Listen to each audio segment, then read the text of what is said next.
G'day folks, how are you all doing? Happy 4th of July to all of the Americans out there for tomorrow. As Wednesday is normally our normal last traditional day for the week for Train Simworld content here on our YouTube channel, we are bringing to you the 2024 Independence Day. I know it's tomorrow for you guys in the USA. I know it is the 4th of July for you guys in the USA, so... But it is Wednesday, it is our tradition, and we don't stream on Thursdays for Train Simworld, because Thursdays are always reserved for the day where I get in the studio. I do a whole bunch of gameplay for the videos that get posted on the weekend. So, welcome ladies and gentlemen to the 179th edition of Midweek World of Trains. It is our 2024 USA Independence Day special. Let's fire her up and welcome aboard. Live chat's now open to subscribers. Let's fire her up. Here we go.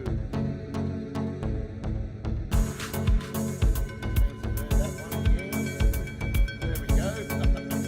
On the side there. Left. Just gonna slide a little bit to the left, a little bit to the right. Alright. Look at these beautiful trains, all these great screenshots I've taken over the course of the last few months. Beautiful.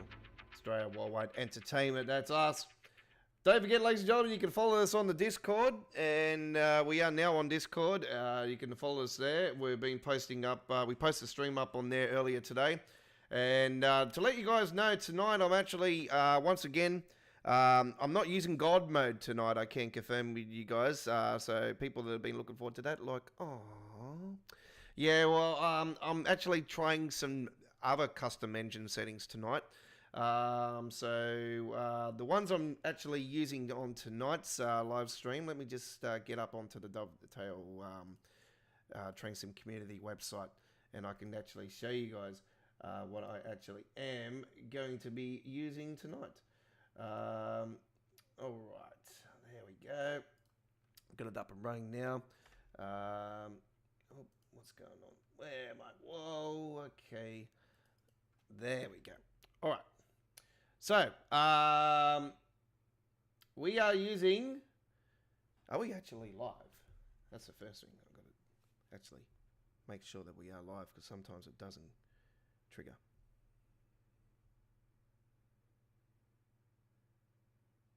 Yep, we're live. Our Supermarket Simulator premiere is still on at the moment, by the way, as well, folks. Episode 10 was over an hour and a half of gameplay. Man, I couldn't get off it last night. I was so stuck on there. It's actually working again now. The mods are back. Well, the branding mods are back. Stage 1 of it. But anyway, we'll be patient. We'll be patient. The guy will get it up and going. Yeah, just be patient with the modders, folks. Anyway. Without further ado, let's see what custom engine one I'm running with tonight. I'm actually trying out this one tonight, ladies and gentlemen. This is the Train Sim World 3/4 visual normalization. Second version. Here is the second version of two great visual improvements. I redid the clouds, overhauled the lighting, and added some basic settings from the Epic's Unreal. So, yeah, we're going to be trying this out tonight. Have a look at it and see what it's like. I've never tried this one, so I thought it was time to actually give it a whirl. I've been up and down about this one for quite a while. So, I for one, I hate the bloom in Train Sim World. I just think it's very overpowered. The lighting just looks weird. It just, like, I've been playing since Train Sim World 1. Like, I'm an OG. I like CXX Heavy Haul. So I first played the game in 2017 when it was in alpha beta stage. It was like in its first days, sand patch grade, that was it. And oh my God, the difference between then and now is amazing. But I found ever since we moved from 2 to 3, the visuals are just like very weird now. And in some cases, it's more pixelated now than what it was in parts. I don't know. It's just me. I noticed the difference straight away. Like I'm somebody that's an artist. I know I'm very technical with everything. I'm very picky at everything. I'm somebody that's a realist. I don't like to be fake. I like to tell it how it is. And I find that a lot of the performance side of things has gotten worse over the time period, where they really, the team that behind Dovetail Games is really not really giving a rat's ass about the real problems and just worried about the dollar at the end of the day. And, you know, someone has been involved in Train Sim World since 2017 knows what the game's all about these days. It's all about the money. It's all about the business. And, you know, it's not about, you know, if you're a real rail fan, you would care because the community is crying out for the real problems to be solved. But unfortunately, they always want to dodge the real questions because they're scared that what's lying beneath them. And they know that they chose the wrong gaming engine at the end of the day. Are they scared to build their own in-house engine? Probably. Anyway, the Class 3, the reason why the Class 380 sounds like the Class 700, Chris, is that it's a DOSO. They all sound pretty similar. If you go and watch a real-life video of the Class 380, like I did last night, you'll know straight away the sounds are dead spot on. It sounds great. I've got no problems with it. It sounds exactly like it does in real life. It's really well done. The thing that was really worrying about me with the Cav Car Circle Line, and like I knew this would be the case, the frame rates dropped massively. It's no way near like the original. I'm sad about that. I'm a little bit disappointed about that. But anyway, good news is it's getting released before Midweek World of Trains next Wednesday. Midweek World of Trains next Wednesday, ladies and gentlemen, will be a Cav Kart remastered special episode on our 180th edition. So it's going to be a blockbuster 180th edition of Midweek World of Trains with the Cav Kart Circle Line remastered before the release of the 380, by the way. And the 380 will be on live for the first time on our YouTube channel on All Aboard Live on the special night of the Sunday. Let me just get the screen up and running again. The 13th, there you go. Sunday the 13th of July will be live with that special one. Right. Yes, it definitely does. 100%. I'm agreeing with that one. But anyway, I'm using this engine tonight, and we're going to give that one a whirl and see what that's all about. Okay. What's going on? Why can't... Okay. Just give me a second, folks. It's saying that the encounter is overloading. I don't know why.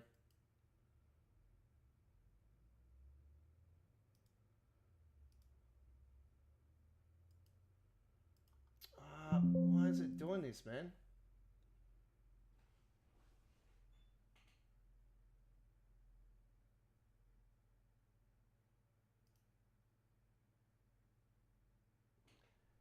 Bear with me for a second, folks. We're having some technical problems.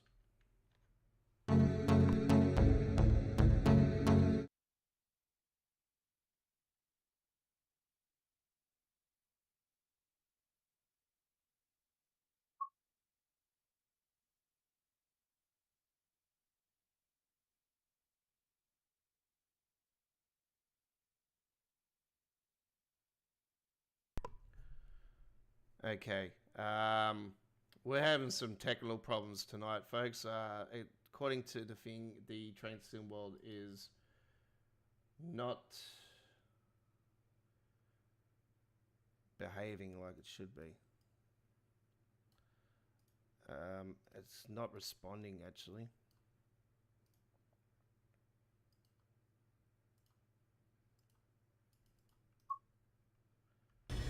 All right, here we go. We're up and running. Can everyone see me?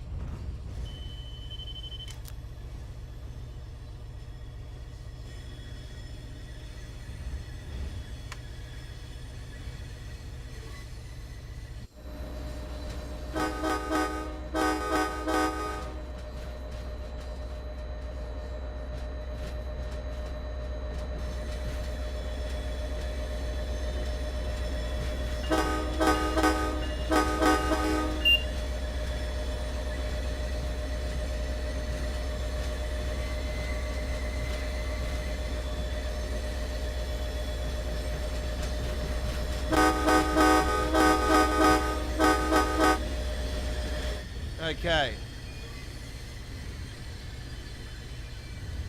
Yep, you can see me. Oh, all right. No worries. Timer's up. Timer's now.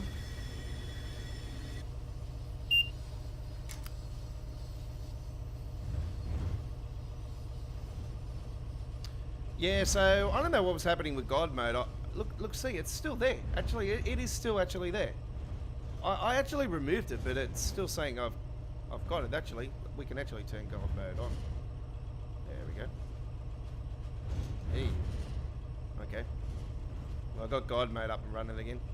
Jesus Christ, the frame rate's quite good. 65 frames. Okay. Cool. I'll leave God mode on. It's there. There we go. See.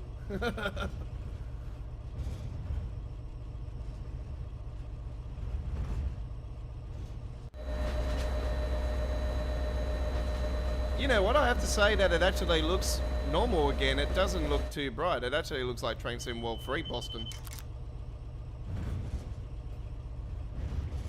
It'll be interesting to see what the shadows are like inside the tunnel here, though. I did see somebody complain about there being the dark shadows. I hope not, because the last time I experienced that is when I was playing the TSW4 mod that was out for the old routes.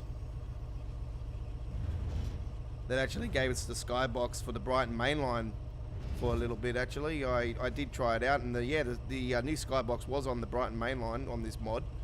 And the only problem with the mod is that it had really dark tunnel vision in the dark areas. Like the dark areas were dark, like real dark. Like I'm talking like Eddie Murphy. It was bad.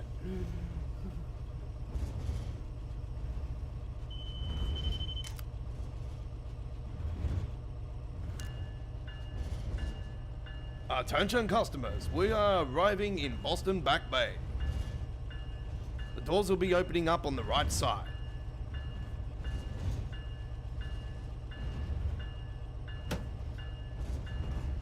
At least we can put the bell on tonight.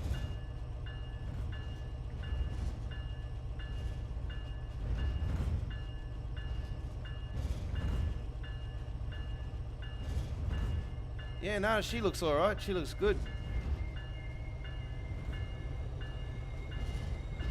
I've actually blown past the marker, but that doesn't matter. We're still on the platform. That doesn't really... I don't care about that, to be honest. The markers are not so bad these days with losing points. Like the old days, yeah, you used to use a lot of points, but these days it's... yeah, you don't lose out too much.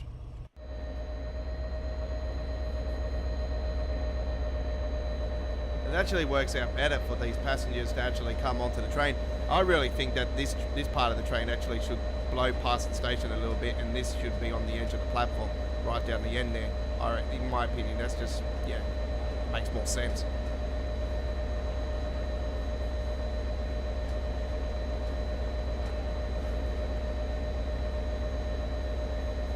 Yeah, no, that wouldn't be the case. That wouldn't happen for the simple fact that it would blow through the memory bay for Train Sim World.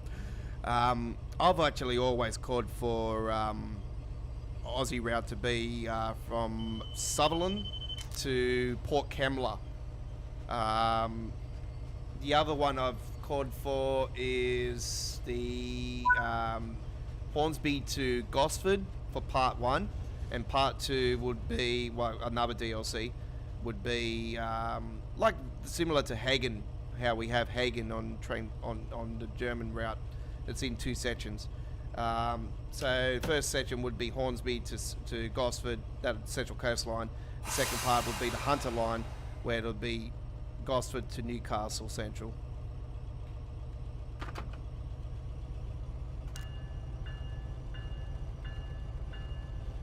The other one is Sutherland to Port Kembla.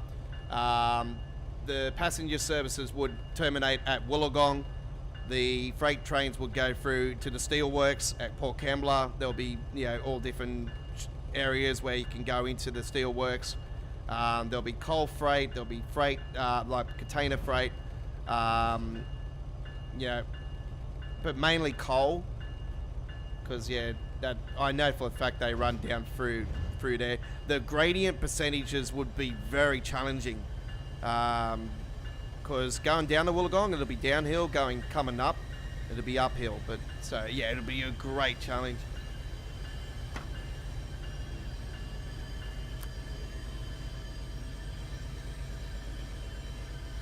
And you got the beach, yeah, obviously you got the Pacific coastline, so you got the beaches, you got yeah, the forests, yeah, like you got the national park, so you got a lot of trees, a lot of ins and outs of the tunnels. Percentage gradients would be challenging. You got, yeah, like along the beautiful beaches and stuff. You got the city of Wollongong itself, then you got the polluted stacks and everything, and you know, fire stacks and that. The steelworks, very similar to Tees Valley Line style towards the end of it. So it have a incredible mixture of scenery and yeah, percentages of gradients, just different, yeah, passengers, freight. It's got a lot of great options, that particular route, Sutherland to Wollongong, for passengers, and then, you know, freight, Sutherland, yeah, obviously it's coming from Botany, but yeah, originally coming from Botany, and then running through down to Port Kembla. It's just, yeah, something that would be very interesting for Aussie route. And that's the one that that's really stuck in my head for quite a long time now.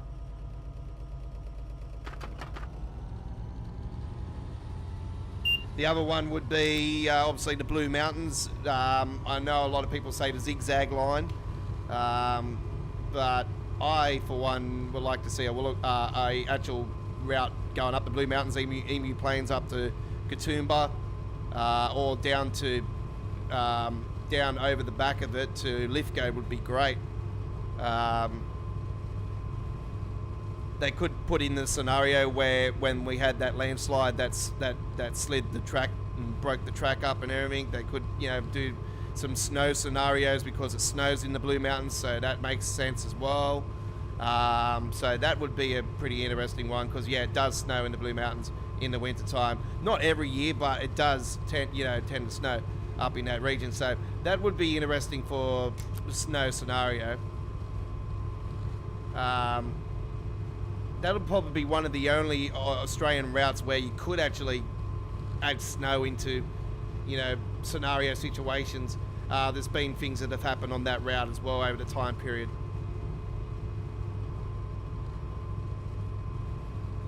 The zigzag line, obviously, you know, all got destroyed from the fires here recently as well. So, you know, they could throw in, you know, the zigzag as a bonus maybe, if they did that.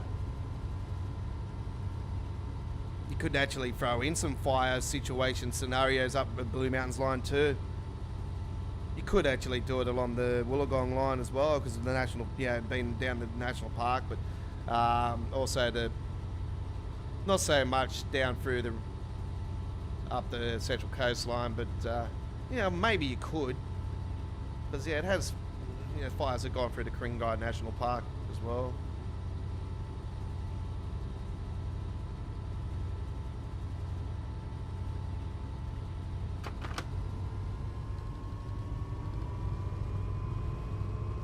That's just here for, you know, Sydney region.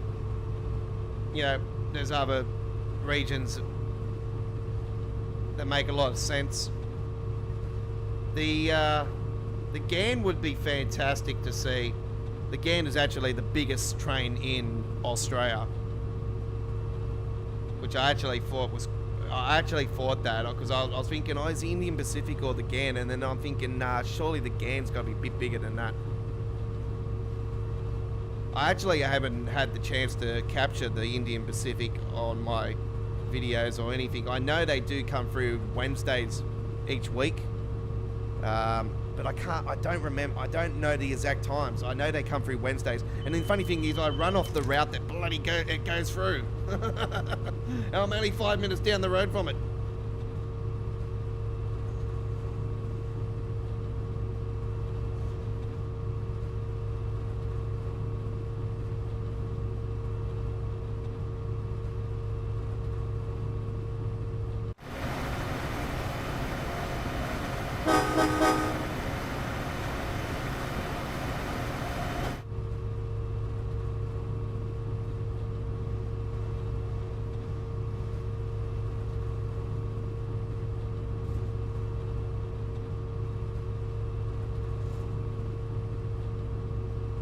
a big fan of this route. This is, you know, it's obviously a section of the northeast corridor.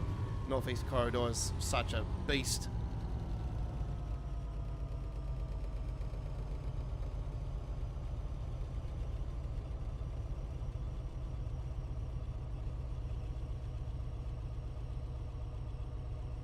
Hopefully it doesn't look too laggy for you guys. I don't know. I've sort of been watching the replays on my gameplay since I got this new screen, and I've found that it's been quite laggy. I don't know. What do you reckon, guys? I like to hear your feedback from what it's actually like, because, yeah, I'm really considering going back to the normal screen. I'm using the normal screen as the chat at the moment.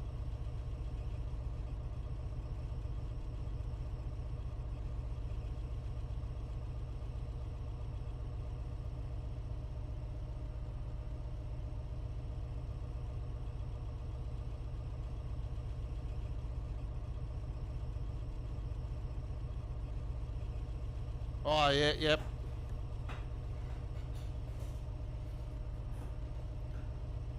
Yeah, well, again, goes what, from Adelaide up to Darwin. So that goes through South Oz, up Northern Territory.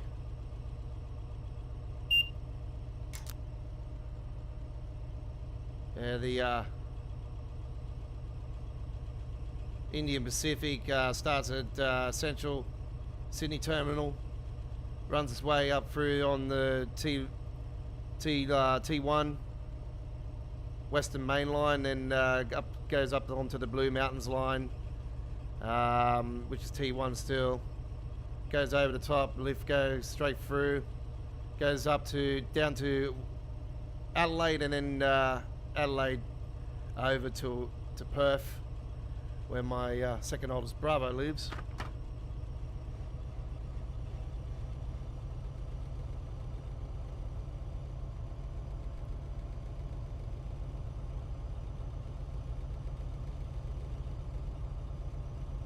Not laggy? Okay. So it's just my screens.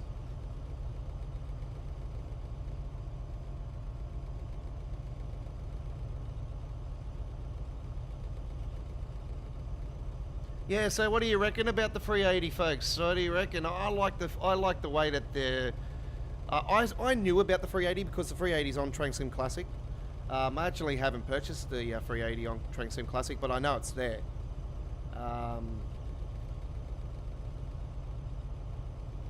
I actually get paid on Friday, actually. I might take advantage on that, actually, and purchase it before we get it on Train Sim World. I might be able to showcase it next Tuesday. Give me a second. I've got a little cockroach on the wall. Damn big squash.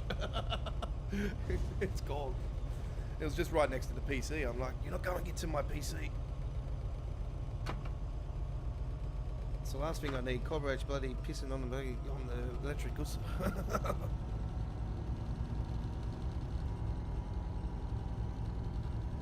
Yeah, so I don't know what's going on with that K200 there, Cooper. Well, no, I was talking to you on the Discord about it earlier. I don't know what's causing it. I thought it might have been the Max Superliner that I purchased, but yeah, no, it's got nothing to do with none of the other ones. I actually pulled all the lighting mods and everything off as well. I pulled lights off the truck itself, and I don't know what's going on. It's just weird. Like, it's only...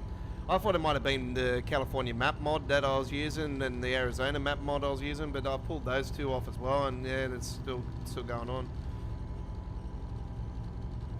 I did note that the Real Companies and Gas Stations mod, a standard one's been updated finally, so I actually downloaded that today, and I actually played around with the billboards this afternoon as well. I finally got rid of that Vote 2024 bloody billboard that's been going around. I've been so sick of that, and I've been saying to you guys the last few weeks, I'm going to fix it up, and I finally got the chance today, and I put a whole bunch of new billboards in and overrode the modders' billboards. So yeah, I put in some new KFC ones. I finally changed the Sizzler to Arby's as well, so I got the Arby's meats in there now. I've still got the Black Stump restaurant in there, the old classic Black Stump restaurant. But yeah, I took the Sizzlers out. And I've changed it to Arby's.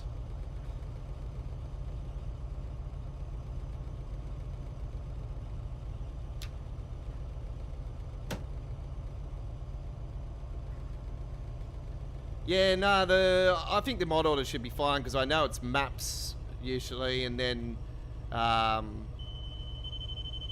got the Hater Bit Viper and the Hater Shaker up the top because that's just the mod order where that's got to be. Because I actually spoke to Fleet Bay. Was it Fleet Bay? No, that's for my wheels actually, Fleet Bay. Because of the corn bar wheels.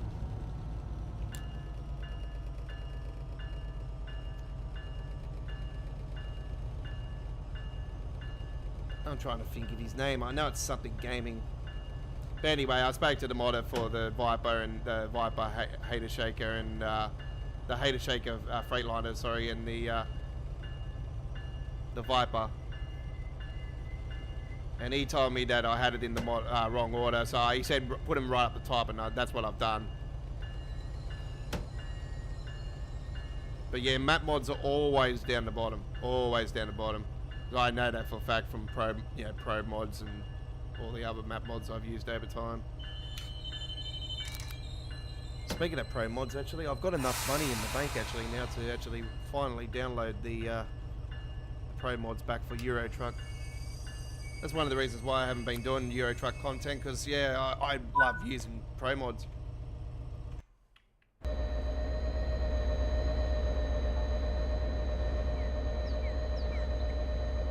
Fortunately, the American Truck Simulator, they have Canada only for the pro mods. It's not the whole of America. I know they got the coast to coast mod. I've used that before as well, and I don't like it. It's just way too plain.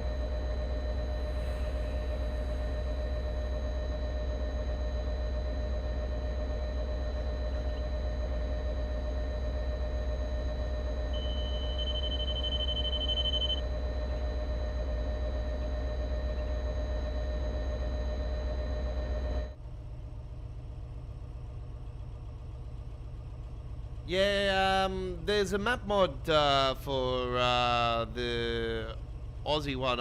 It's the Outback map, I think it is.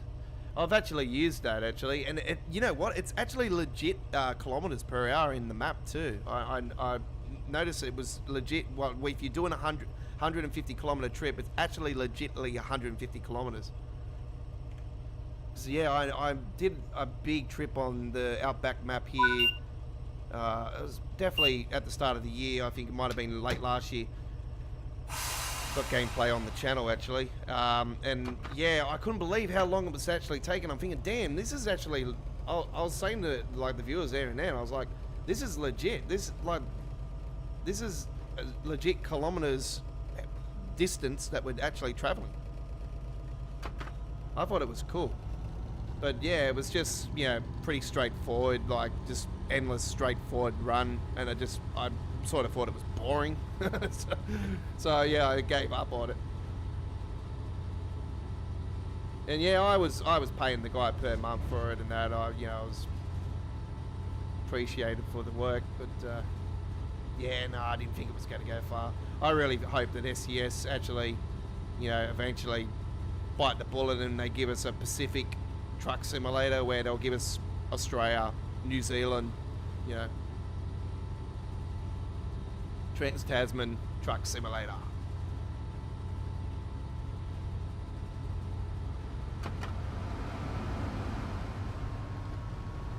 Yeah, I know you haven't played them for a while, Chris. Yeah, yep. No, there's a lot of things that have happened since they've changed the gaming engine. It's yeah, there's a lot of people are struggling with optimization. I finally found a balance. I've tweaked a few things in the control panel, but it's also got to do with, like, I say to everybody that every single person's PC is different. You know what I mean? Not everybody's is exactly the same. So somebody's answer could be completely opposite to what you're saying. You know what I mean? Like, so it's always hard to really give people an answer with optimization, because your rig could be completely different to mine. You know what I mean? Like, that's just what, like, I've been in computers all my life. I've been in video gaming since I was 3.5 years old. I've dealt with computers since I was a kid. You know, everybody's rig is completely different. So what you say could not work for you. You know what I mean? So you just got to sort of play around with it yourself and try to work it out yourself. And then it took me halfway through 1.49 to even find a balance. And I have found probably since 1.45, 1.44, I noticed the performance started getting worse and worse and worse. And I've noticed that there's a lot of issues coming in on the config, like, because I got the console and I can see all the errors and all that. I've noticed a lot of SES problems as well with all the map mods. And I've sort of noticed that ever since they did the Iberia map on a Euro Truck Simulator. I sort of noticed that there's been issues with curving and all this stuff, and yeah, I'm worried they're going to end up really stuffing it up because they're talking about changing the trees and everything. They're talking about doing all these other things. You know what really needs to be fixed up? The damn traffic flow. I was cruising along today and I'm pumping it at 140 kilometers per hour, yeah? And all of a sudden, right in front, the traffic's, because the traffic was stopped on the other lane, they decided to stop on the bloody fast lane. What the hell? Like, it's just frustrating. So the traffic flow really needs to be fixed up.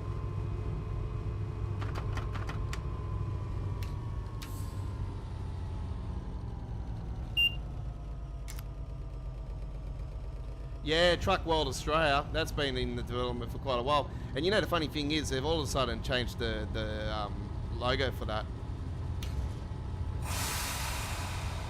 So, yeah, they go and change the logo, but they didn't give us any information on development or what's going on. I don't know. I had a feeling that they might have abandoned ship on the whole project. But yeah, ever since I've seen that, I think it was last week I've seen that. Yeah, I'm still very optimistic about that. I don't think there's official licensing for trucks, though. I think they're fake trucks, but we all know they're going to be, you know, certain Kenworths and all this stuff. Like, you can see already that they've got the Earth Mover dog trailers in it, and, you know, the Lusty Tippers are in it, so yeah, it's going to be good. And obviously, we'll get the T-liners in there, that'll be great.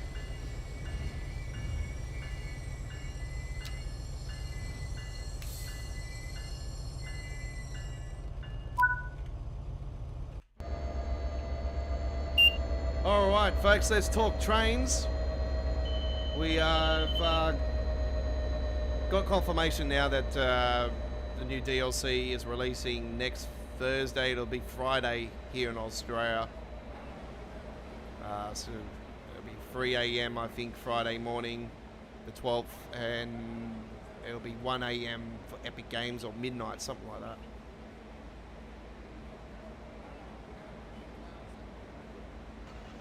Oh, is there a new video?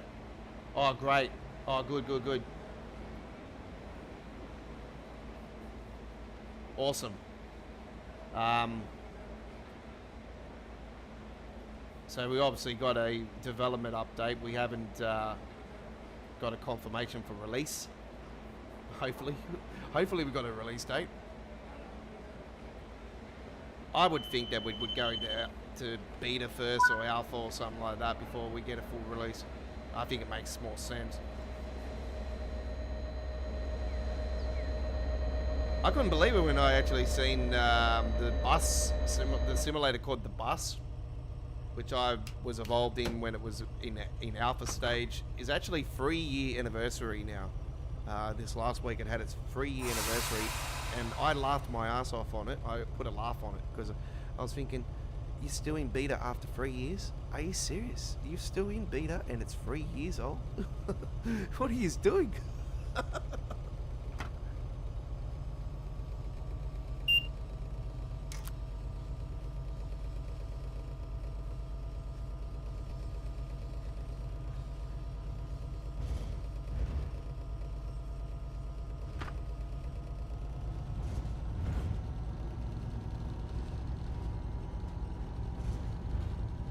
look like Mud Rudder. Okay, yeah. God, I had some fun with that game back in the days.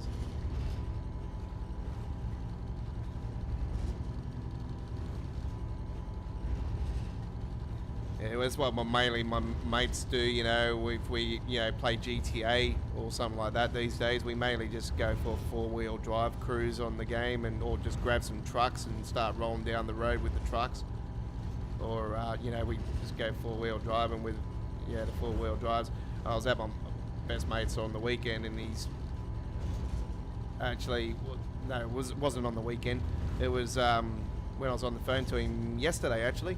And I seen him. He had a new four-wheel drive on there that I haven't seen before, and I'm like, oh, what's that? He's had a new Jeep, and he said, yeah, it's a new Jeep. I'm like, oh wow, I didn't know there was a new one. So yeah, I was thinking of getting back on the PlayStation just to play it, but I don't know. My PS5's been sitting there for so damn long. I'm just waiting for GTA 6, to be honest.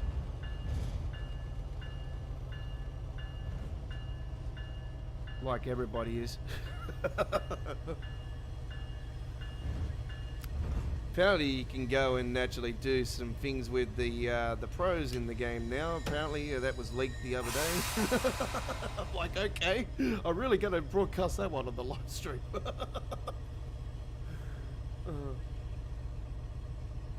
I'll be honest with you guys, I'm probably not going to live stream or broadcast any GTA gameplay for GTA 6 because, yeah, I just think YouTube's not going to accept it. Just, yeah, it's going to be pretty full on. When I heard that, I thought, okay, that's really going to be interesting to see if that passes any test of you making money on YouTube.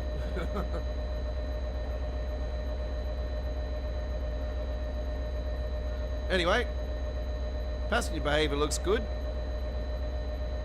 These two are just here having a break. Yeah, I'm just, yeah, gonna paint my nails later on, you know. Just at the moment scratching my head because I've got an itch behind my ear.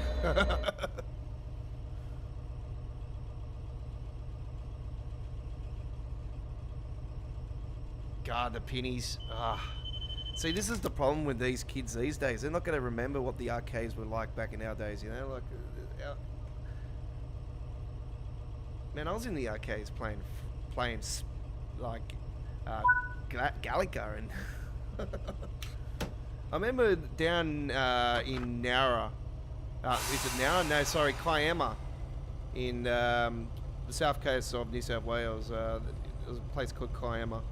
And there was a little like antiques shop there, and it was like a bunch of shops in a row going down the hill next to the park, and then they got the park at the end. There used to be an arcade machine on the staircase. You go up the stairs, and right on the edge of it, there'll be an arcade machine there, and it was Galaga. And it was only on its own. It was 20 cents. It's 20 cents to play this game. Like, this is how old school it is. 20 damn cents. I remember all the 20-cent coins we used to collect back in the days to actually go and play the arcade machines. God. Yeah, the pennies were the best though. One of my good mates had the original Batman machine, actually. Not the original one, but it was the early 90s Batman machine. And as soon as you start it up, it will go, I'm Batman. Yeah, that was a pretty damn good machine. My mate had it, so we used to open her up and just tinker them, just credit it all up and just play it for hours.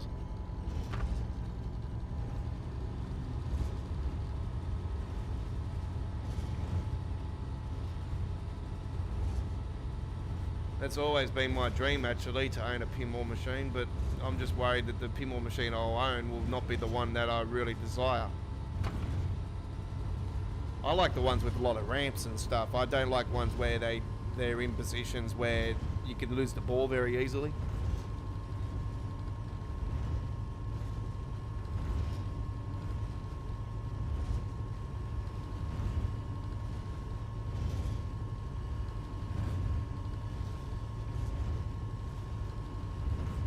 What's that genie one? The genie one? Oh, yeah, the genie one. Oh, Alberian Knights. Yeah, Alberian Knights. Yeah, that was a good machine.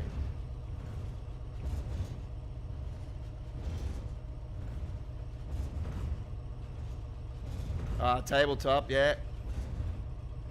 That's the sit-down one, isn't it? The one with the... Yeah, you look down the screen.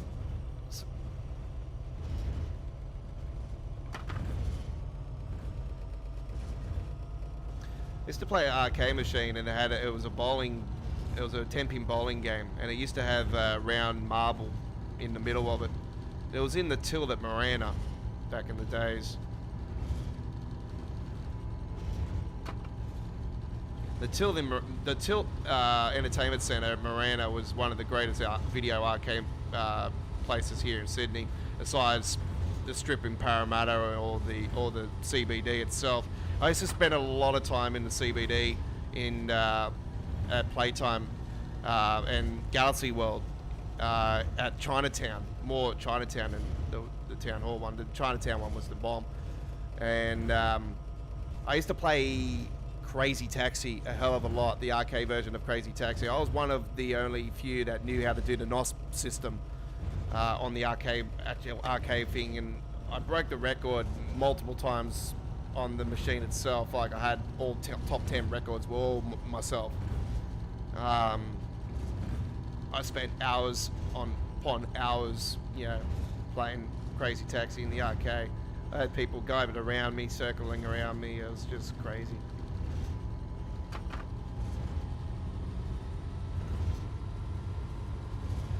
Mostly Asians. They're like, "Oh, you go, yeah, you're so good." I'm like, "Oh, it's just pure luck."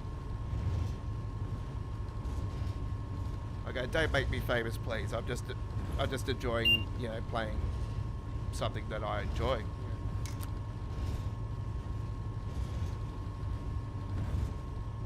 This is what I like about the simulation. As much as Train Sim World is a pain in the butt, it's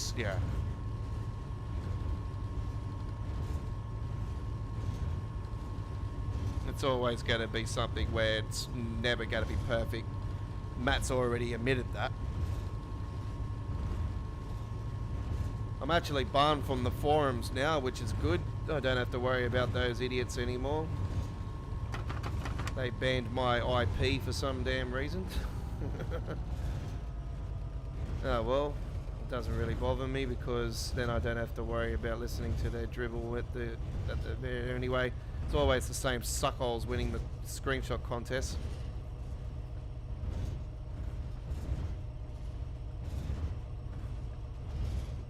Like I said to you guys, I'm over the whinging and whining of it now. We all know what it's all about at the end of the day. It's all about the business, and it's all about trying to keep the business profitable and not worrying about the real outstanding issues that the players have to suffer with. And unfortunately, it will always be like that until, like I said, they'll start playing around with the core for a couple of years like they've done with Train Sim Classic, and when it's towards the end of its lifeline. That's if we get to that stage.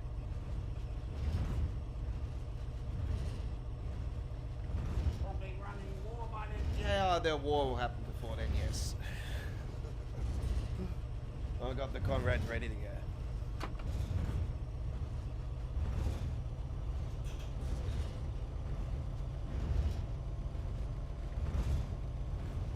Yeah, that's what happens when you run a business.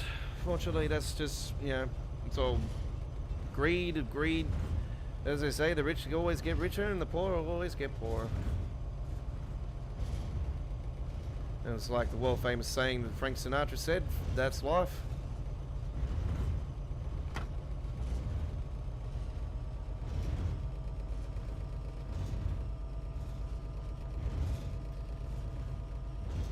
You seen that the boom gates wasn't, yeah, I noticed that as well. Yeah, that's been an outstanding issue as well. Apparently one of the German routes had that issue. I think it was the Simmering Barn, or it was one of those ones. They said that they fixed that issue on the last update. I know it was one of the German routes. So yeah, apparently they've gone and fixed that. So I don't know. They might fix it for the US core update coming up.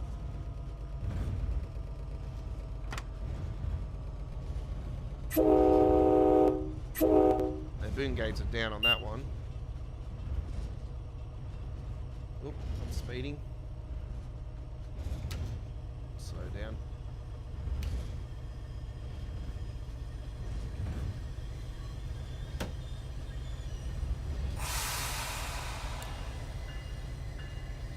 Attention customers, this is your final destination. Make sure that you have all your belongings with you before departing the train. All change, all out. Doors will be opening on the left.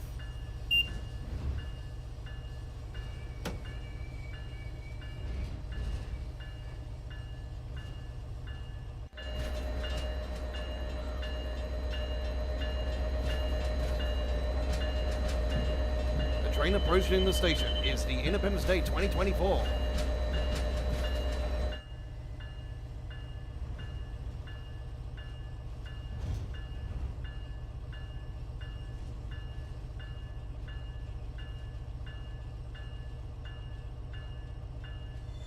Oh, really? I haven't come across that one before. You obviously know about the, you probably obviously know about the jetpack issue, how they fly up in the air and all that. Alright, there we go. Well, we don't have to open up the doors. That's just the end of it there and there. Very good. Alright. This is the 179th edition of Midweek World of Trains. It's our 2024 Independence Day USA special. And yeah, it is the 3rd of July. And happy Independence Day to all the Americans for tomorrow. And don't forget to launch some of those canister shells for me. That'll be appreciated. Yeah. All right. And also those salutes. They are two of my favorite fireworks. The salute and the canister shells. They're awesome. Unless you got a 250 grand cake, that's very nice. You know, with the willows, that'll be the best. All right. Willows are awesome. So, yeah, salutes. I love the salutes because they just go boom. And, yeah, the canister shells, you can't beat those. They are awesome. All right.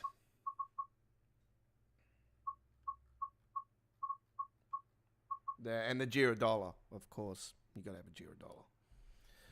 Right, let's now head to our next one, ladies and gentlemen. This is going to be a freight trip, and we're going to head to Cajon Pass for this one in the BNSF. So let's have a look and see what we got. The new Union Pacific livery, all right, with the ES44. So we're going to do a 41-minute service at 11:30, and we hope you do enjoy this one. This is going to be lots of fun. All right, enjoy the ride. Here we go. Nice bit of light cloud.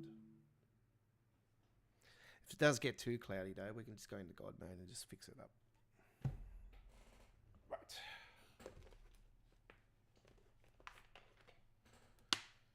Yeah, $0.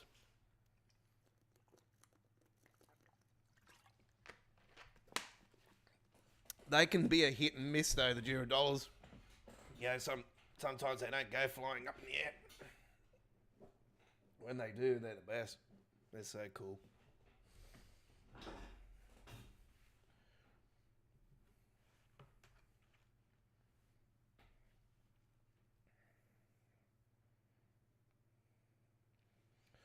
Nah, I used to make my own fireworks back in the days. Used to grab because my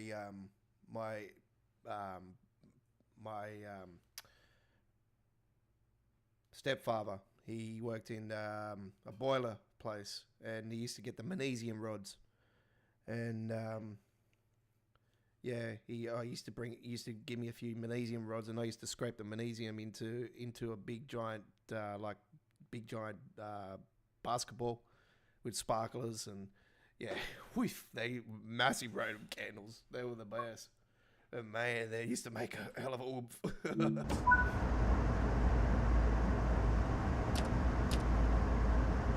All right, let's get this all set up. It's been a while since I've been in the BNSF, especially this one. Making comms on.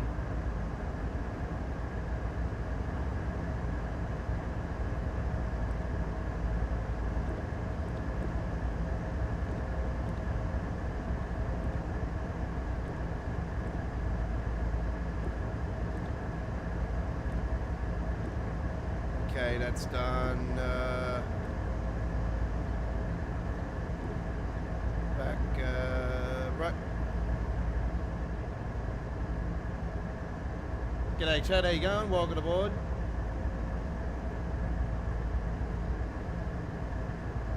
Gauge lights. Don't need that. Don't need that. Don't need that.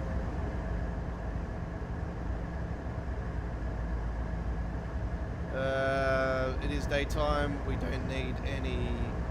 There, we can turn off the. Yep, keep those beers nice and cold.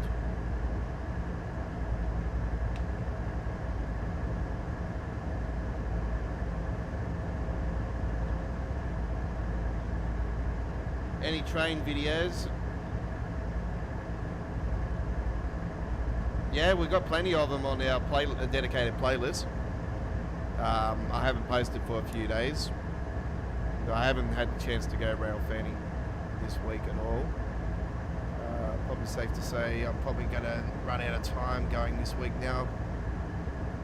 So I'm probably going to have to wait until the end of the month, because I've got my daughter for the next 2 weeks. If I'm somewhere near the train station or trains or anything like that when I'm with my daughter, I'll get something up and running.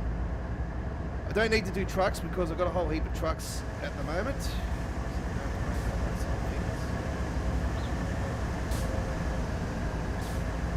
This is a Creators Club paint job. So it is based off the real one that they've gone back to doing now.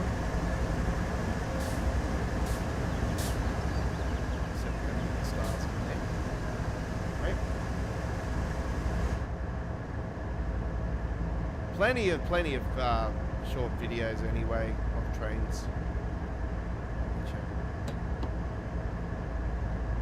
Fortunately, I still haven't captured the damn Marianne yet. I think the Marianne and the Indian Pacific are the only two that I need to get now, actually.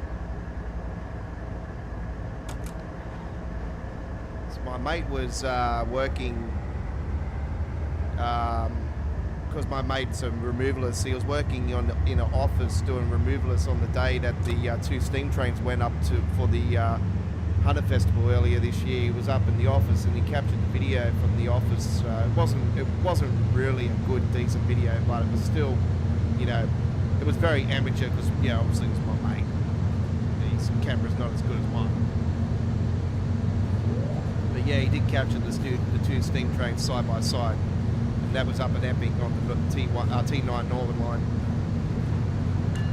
If I knew that was happening, if someone gave me the whisper that was happening, I would have been out there. But no, nobody gave me the heads up.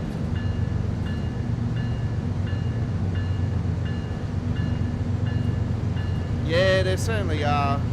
There certainly are. I don't know how they do these double stacks, to be honest. Imagine a double... I think... Do we do double stacks? I don't think we do. Imagine us doing double stacks. They wouldn't be going through any of the other bridges here in Sydney, I'll tell you that much. We're too tall.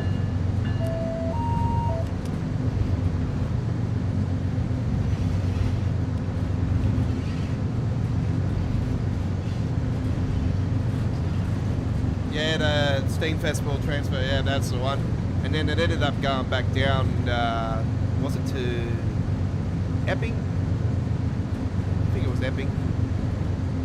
I know it was doing more. I know it was doing trips back down the line. But yeah, unfortunately that weekend I had to be somewhere.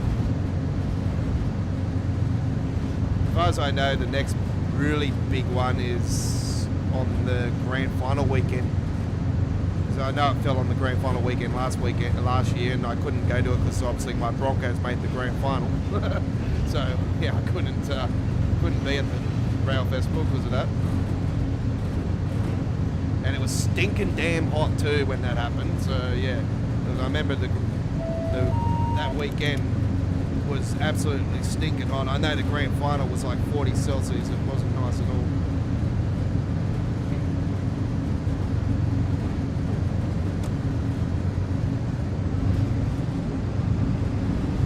And there'll be no chance of making the grand final this year, so I'll be free this year.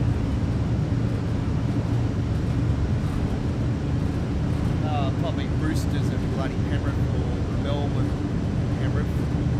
One of those. I hope it's not Roosters because you know I hate the passion.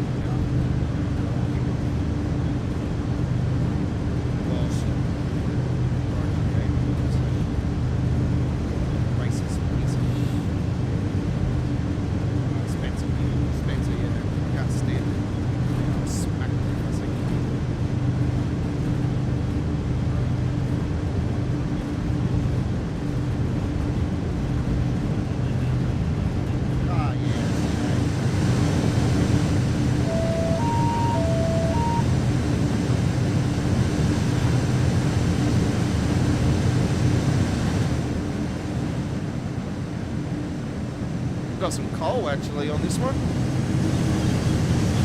Let's see how many are we hauling actually? 95. Holy crap. I remember a 95 carriage freight train in Sydney for quite a long time, to be honest. I know back when I was a kid there, I used to see like ones that are almost 100 containers long.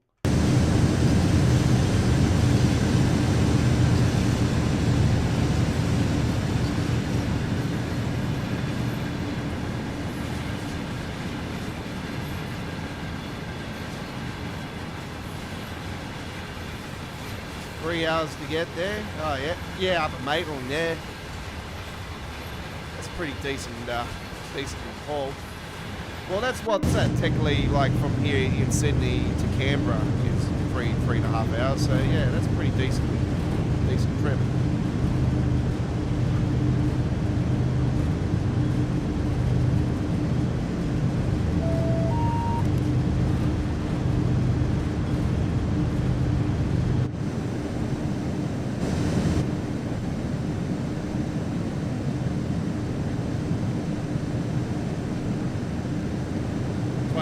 One good thing about guide mode, you can get really zoom right far outwards.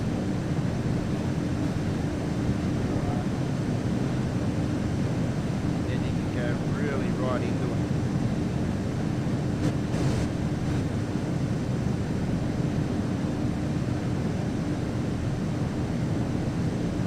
Frame rate's very nice at 25.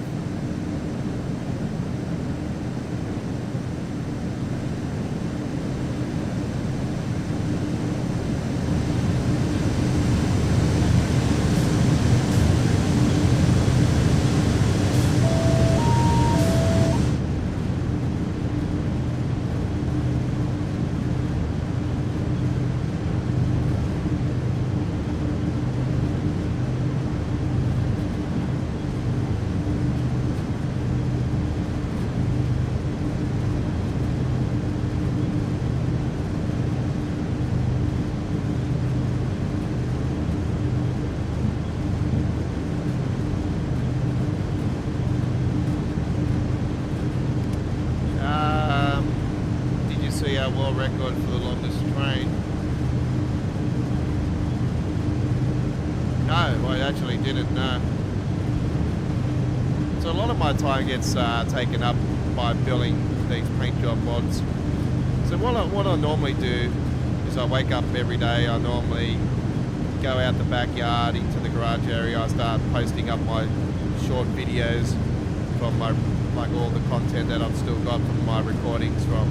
You know, I've got mates that are also doing truck spotting for me as well. I've got a mate that works on, he does roadside work. So he works with the roadside authority stuff. And he's down at Waylong, I think it is, down in the Riverina anyway. He's doing work down at the Riverina on one of the major highways down there. And he captured a road train, a G1 Logistics road train, K200, and he also got the Legend Star, Kenworth Legend Star, DA Campbell Bathurst. He got the Anzac Day one.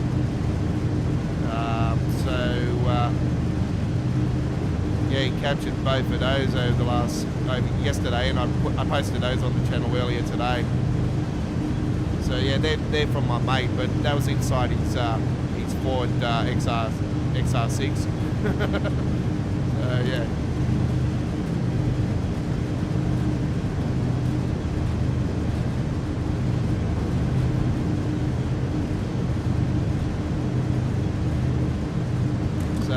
appreciated that. I haven't actually spoken to him today. He said he was going to get more videos for me today. But yeah, he does them in between his lunch breaks, like when he's on his break and that. He doesn't actually do it when he's actually working. So that's why I said to him, I said, don't do them when you're working, because I don't want you losing your job over just a couple views. You know what I mean? Like it's not worth it. Your job's more important. Whatever 1,000 views I get for it. No, I couldn't believe it here. Was it a week or two ago? I had 2 videos over 40,000 views on 10-second video. I thought, holy crap, what's going on here? This is crazy. I was very excited because I'm like, I've never had so many views in my whole life. I'm like, holy crap, 40,000 for one view, for one 10-second, 15-second video. Well, that was really cool. There was a damn nice truck though, that Superliner that I seen, man. I ended up doing the paint job for American Truck Simulator.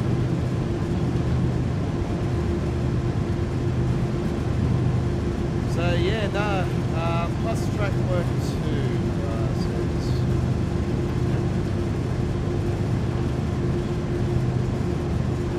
Oh yeah. They can't go over our new bridge. Oh, okay. So they have to do a detour, eh?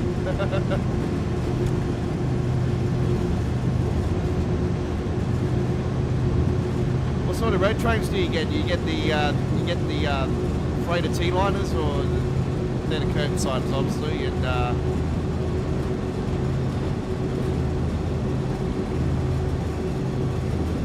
get any Collins Adelaides go through there? I've seen a triple Collins Adelaide one here in Sydney once before, but I haven't actually captured it. Unfortunately, I didn't have my phone on me when I seen it. I was spewing because I was like, wow, this is awesome.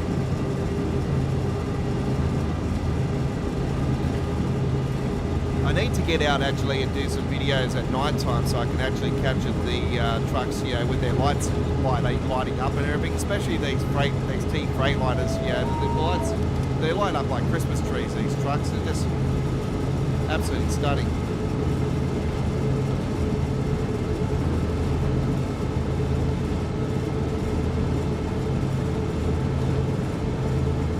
You're on your way to Coffs Harbour, so yeah, you'll be going up there via the XPT. If you're going by train, that is. No, it's not a bad drive, especially here from Sydney. It's a decent drive. I haven't got my license at the moment, but I've always had my learner's license. Unfortunately, I don't have my license at the moment because I've got too many fines to pay off. But I had my learner's license back in 2004, and my dad and me went up to Maroochydore in Queensland to my cousins and nephews and uncles and aunties up there, like a lot of relatives up there. So I drove the car most of the way. Stopped at Glen Innes on the way because we went to New England Highway to go up there because we had to go and pick up my brother at when Chris Axworth, he lives in Toowoomba. So yeah, I had to go to Toowoomba. My brother was living there at the time, and my dad drove in the morning because I was still real tired. So he drove to Toowoomba, and then I drove into Brisbane and all the way up past Brisbane. He's like, "Do you know where you're going?" I'm like, "Relax, I know where I'm going. I'm not stupid. Go north." I got such a sense of direction, because like my dad was a truck driver for over 45 years. I just, had so much basic knowledge of, seeing my dad drive everywhere, all over the place when I was young. So I just, it comes natural. And I love long distance driving. I absolutely love it.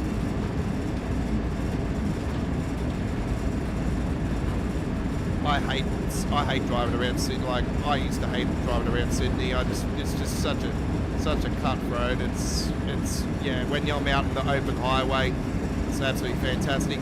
Music pumping up, and you know, it's, you know, cranking up those beats.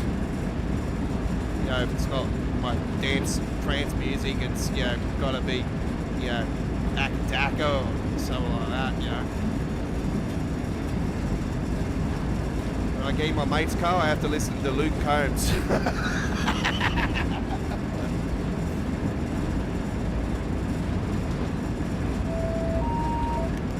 You think my mate is actually Luke Combs? He's got the beard. He's built like Luke Combs. He's got the beard like Luke Combs. Seriously, bit image of Luke Combs. He's actually met Luke Combs as well. Right, he was front stage at his concert here in Sydney.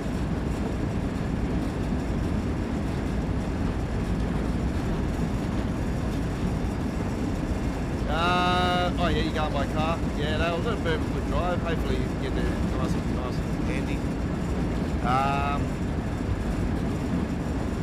Man, hopefully the petrol price is cheap for you. Because yeah, it's up and down like a yo-yo at the moment. It's actually not so bad at the moment. My local servo is $1.73 at the moment, which is quite good.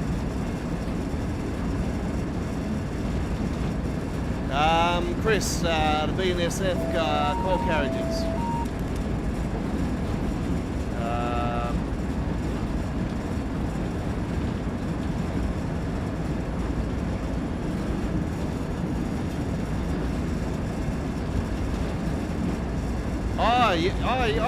Yeah, the crossroads. Oh, holy crap! Yeah. That's where all the signs are, eh? Where it tells you this, yeah, Brisbane's this many kilometres, Darwin's this many kilometres, Sydney's this many kilometres. Yeah, I know. Yeah. Holy shit! God, it must get hot up there in the summertime, eh? Bloody hell.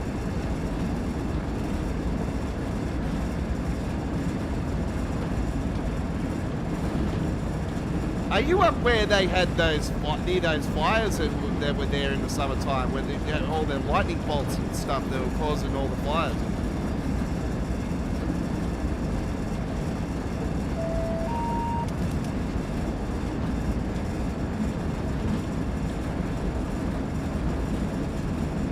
They're similar to the Queensland coal carriages, these ones, are they? Yeah, they're very similar to our ones too, Chris. Yeah, I remember back when I was young, they used to have the City Rail logo on the sides of them. They used to be like a concrete colour.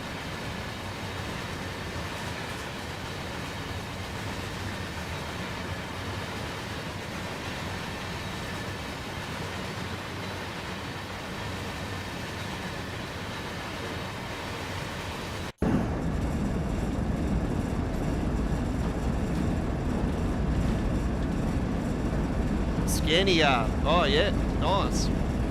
Yeah, I captured the Scania actually yesterday. I think I might have posted it up today. I actually had the Scania 165 song on it, if I remember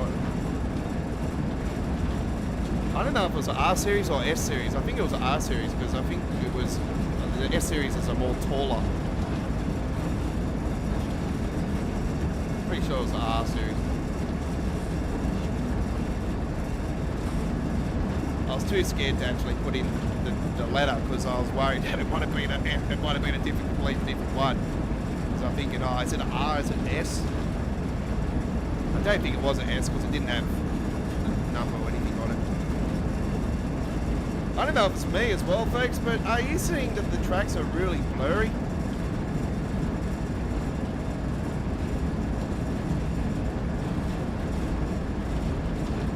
I knew how to fix that. I know there is a certain thing I need to put in the coding.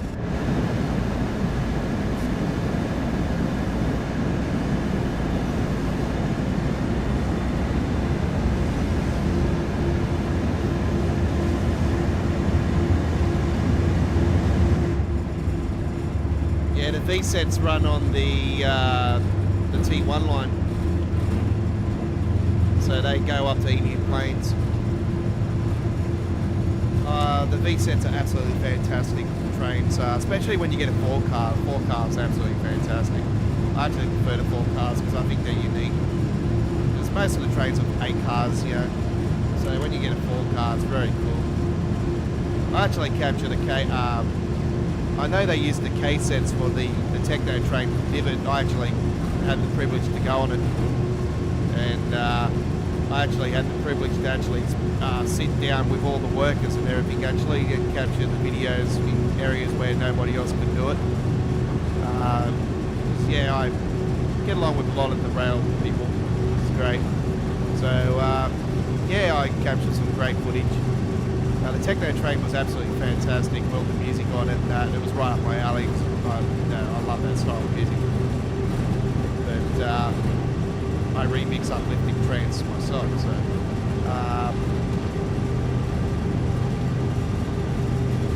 yeah, it was really cool. But yeah, I actually captured a case at Blacktown train station a couple of days after I actually went on the techno train. I'm like, holy crap, it's all the way out here. I'm like,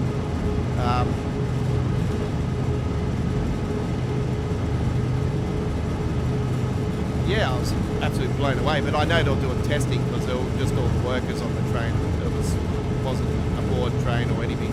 It actually came into the Blacktown train station from Parramatta Way, and actually the people got off it, workers and stuff, and then they went down to the opposite end. So they must have, I don't know if they were doing training, because I know there's been a fair bit of driver training been going on the T1 line recently, over the recent months, or they'll just, you know, obviously taking it out of the maintenance place, maybe down at Auburn, Lincoln, and run it up the line and then changed it to go the opposite way. I don't know what was going on. But yeah, I sort of had a feeling that they're doing driver training because, yeah, they seem to use the old units now for the driver training.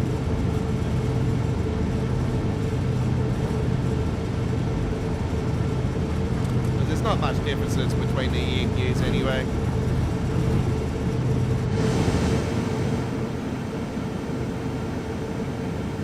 You know how to drive one EMU, you basically know how to drive all the EMUs. They're pretty simple.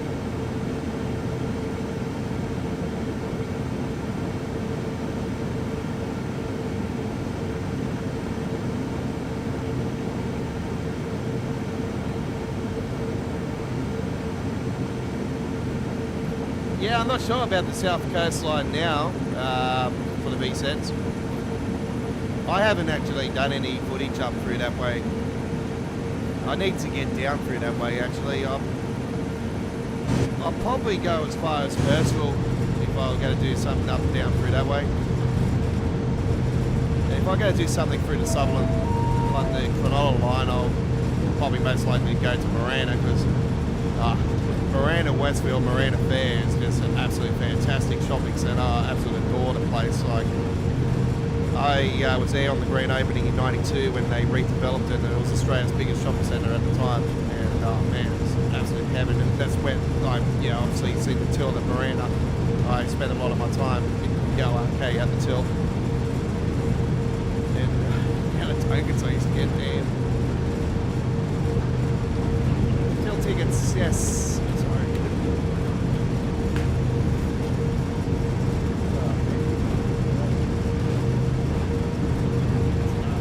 In the sky, yeah. It was like a purple, like colour. It's dark always in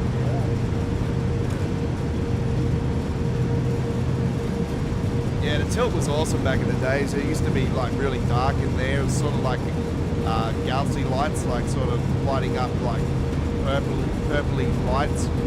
Yeah, that was really cool. There used to be a till apparently at Mount Druitt as well, and I didn't actually realise that until afterwards. These days they've got a time zone there. But man, the video arcades these days are completely different than what they used to be.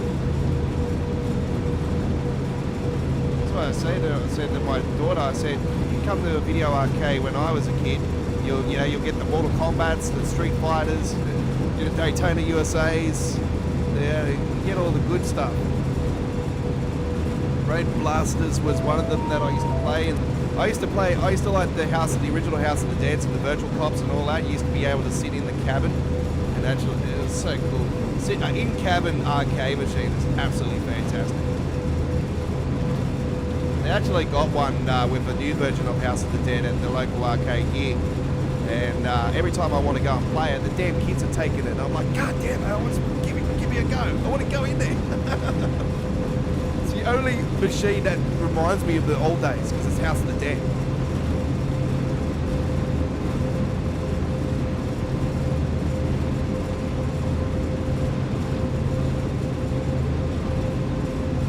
Like going to their parents and go, excuse me, that game is 18 plus. Get them out of there. It's House of the Dead.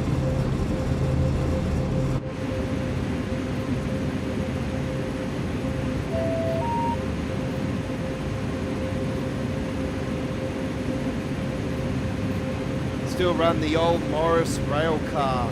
Holy crap. That's cool. That's really cool. If you can capture that, that'll be fantastic. Don't post it to me though, put it on your channel, you know. That'll be cool to actually see.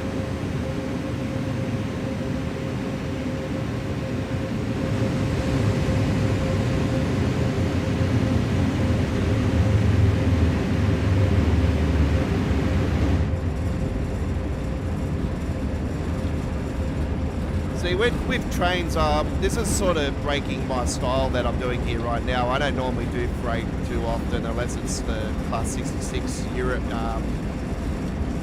UK one, but I do have the containers mod with all the other brands.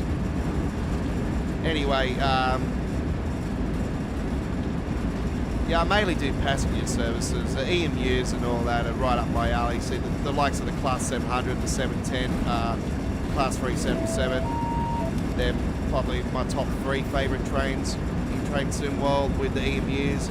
High-speed trains, well, it's the ICE, of course. I absolutely adore any of the ICE trains. And obviously the HSTs and because obviously that's, you know, our XPTs are replicas of the HST.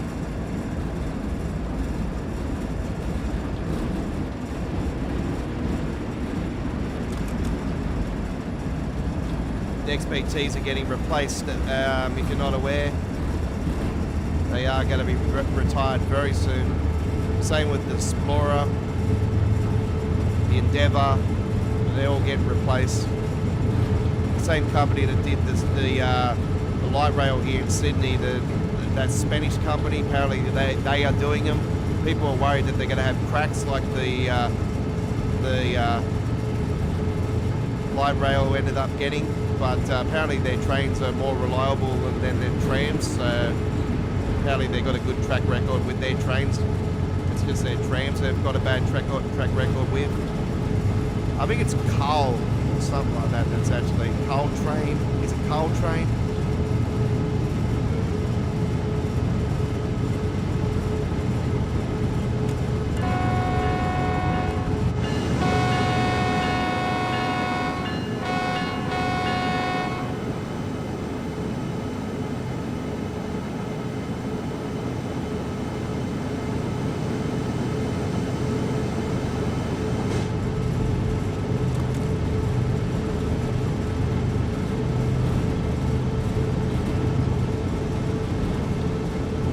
Chad's going to be doing footage at Pendle Hill Station tomorrow. Oh, yep.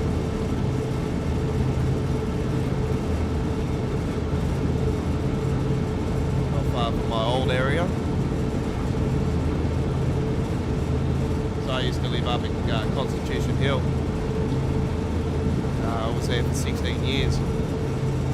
Yeah, just moved late last year. I'm more out west now. What happens when prices go up and you know, the owner of the property wants to, you know, vacate the premises after, you know, 16 years, and you know, his excuse was that he was going to sell the place, and then we found out a couple of months later that he actually he just fixed up the place and bloody put it back for rent, and apparently the rent now is $680 or something. What a tight ass. And I'm like, yeah, I knew it was you just having a whinge about, typical bloody Shire son of a bitch. Because the guy lives in the suburb of Shire, and I thought, oh yeah, typical Cronulla wanker. They're all up themselves up there. I know, because I lived in the Shire for over 8 years as well, and they're all up themselves out there. You know, the only decent thing about the Shire is the view. And I talk about the view. Damn, there's some nice women out there, very nice. The view is beautiful.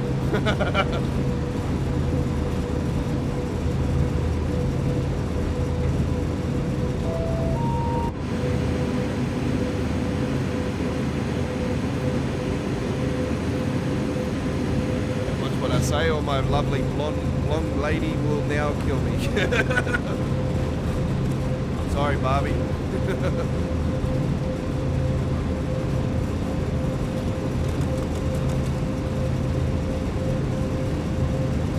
No worries, Chad. Thanks for coming along. Appreciate it.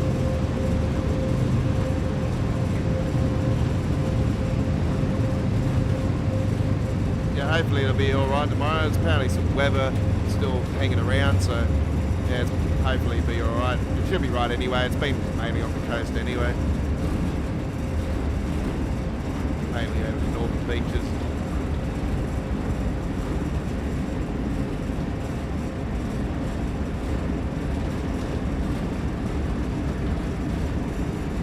Don't forget next week's lineup, ladies and gentlemen. We'll be live on Monday with All Aboard Live. On Tuesday we'll be back with Train Sim Classic with Choo Choo Tuesdays, and next Wednesday Midweek World of Trains episode 180 with our Cav Card Remastered Special. And don't forget the Class 380 will be on the 13th, so we'll be live on Sunday 13th with All Aboard Live. So it won't be on the Monday like normal. We'll be back on the Sunday where we used to originally live stream.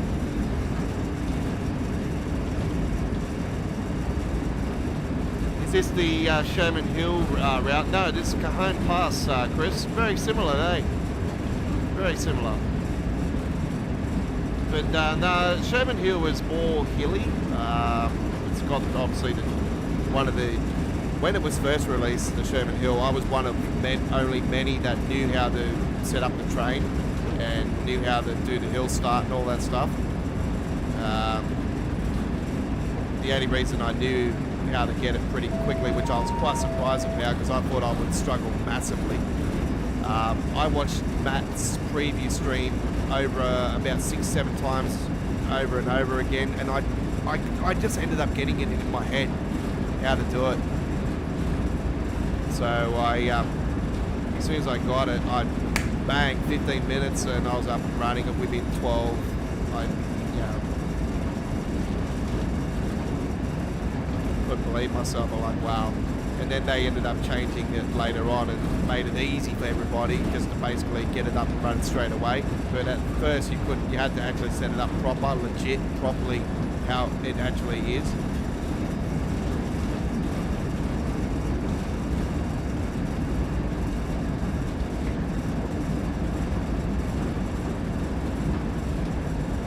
Yep, okay. I'll have a look at that one.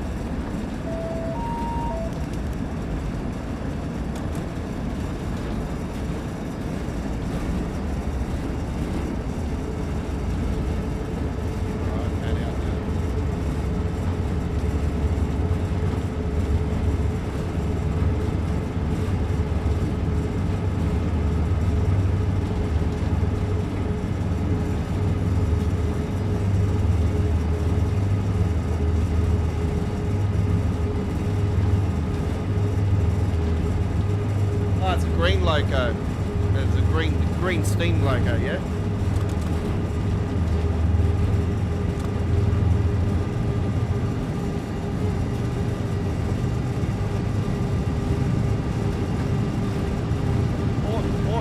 Port Augusta, the one I see here, my driver 667.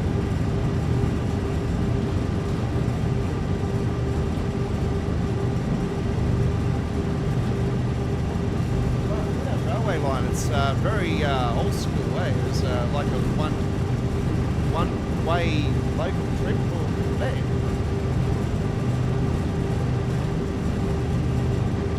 It's absolutely awesome.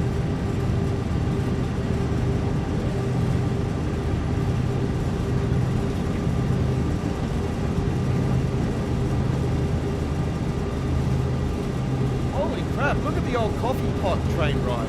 Holy crap, that looks sick.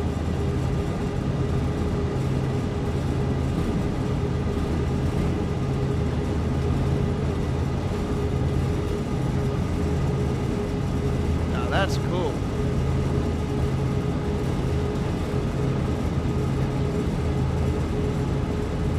Holy crap, that's mad, the little coffee pot train.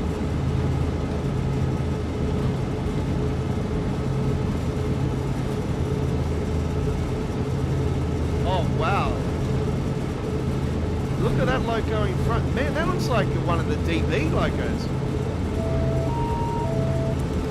Diesel reserve steam engine. Yeah, that looks like it's been hauled by a DB 185. Very cool.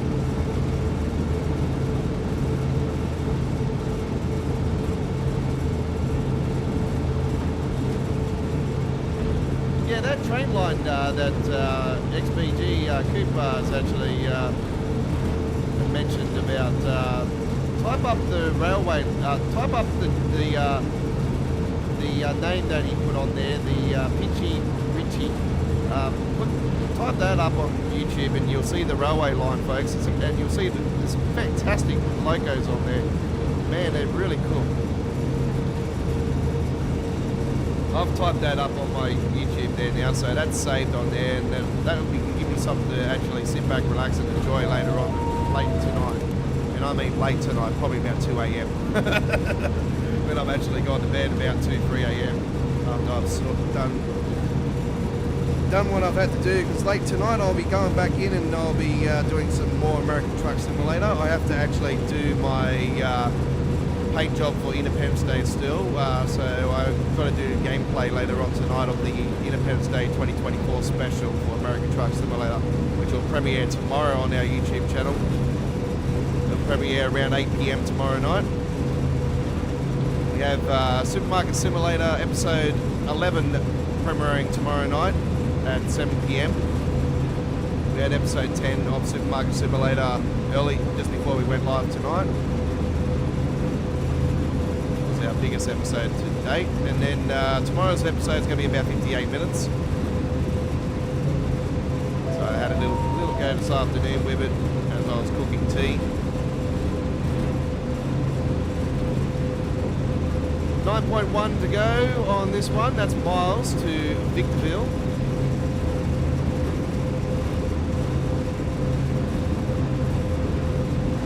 You don't see the green one too often. Yep.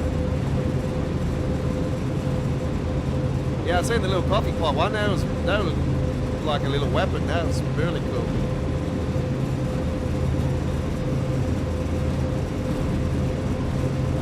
You know what train would be really interesting on Train Sim? Well, the little handheld one where you have to push it up and down. So cool.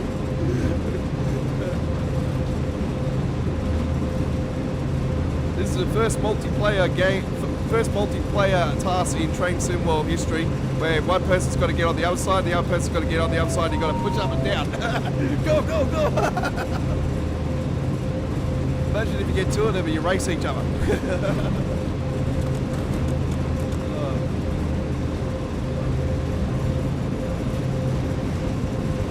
That's what I think Dovetail's worried about if they're doing multiplayer. You know, you get too many people online just want to race each other on the tracks.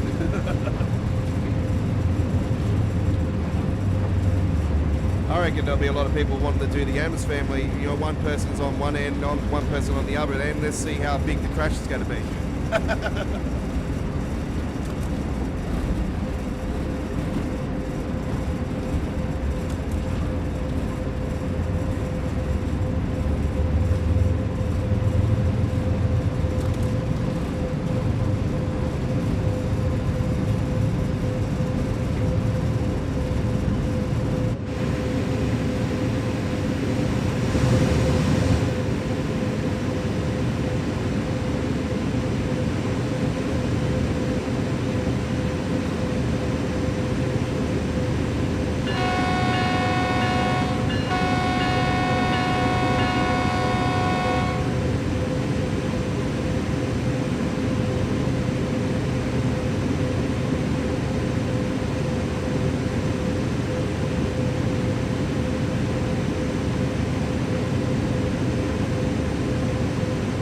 Cajon Pass was actually the original first ever US route in Train Simple Classic history. So yeah, it was quite interesting to see that this one actually didn't end up making it until the release of Train Simple 3.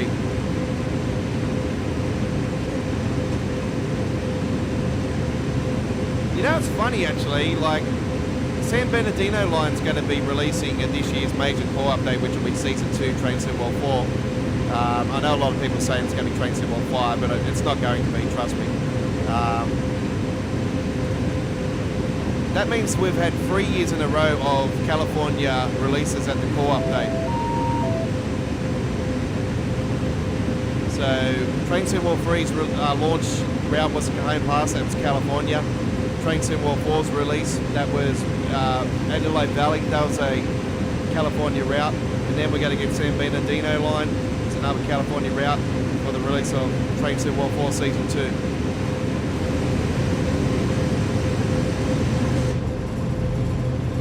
And that's why you haven't seen any photos or information for San Bernardino line. It's because it is officially going to be a core update for Train Simple 4's next 12-month bracket. And you know, you see the 4 to 6 month roadmap at the moment. Yeah, you got a German route, a UK route, a USA route, which is the San Bernardino line. The German route's unannounced, the German locos unannounced, the UK route is unannounced. It's because it's the obvious. I've already said to you guys the German route's going to be a remastered Hemstrucker Munich-Osberg, and it's going to include the underground section of Munich, as well as it's going to end up going to the Munich airport. It's going to bring, and the loco add-on is going to be the one that was on the roadmap for over 3.5 years. It ended up going off the roadmap. It was originally a Train Sim Germany project, and got transferred over for Train Sim World for Dovetail themselves to finish off the project. So that's obvious. It's going to be the 420, the DBBR 420. So that's going to be there. The UK route, well, I can think it's West Coast Main Line in some sort of fashion, and it'll bring the Palomino.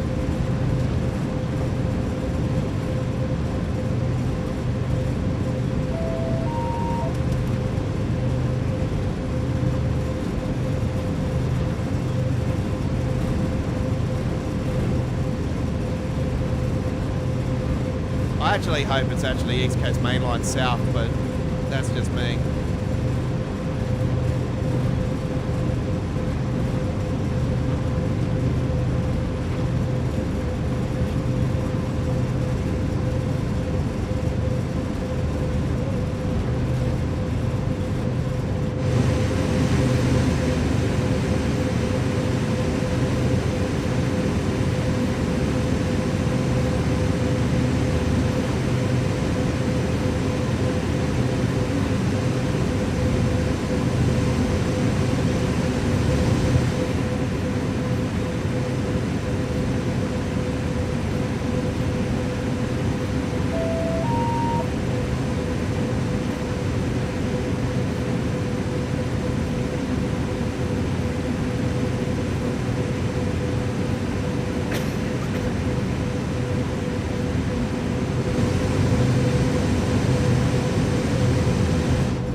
Black one is the Afghan Express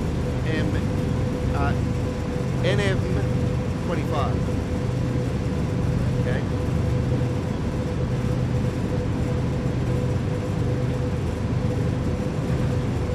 So here comes a mixed freight.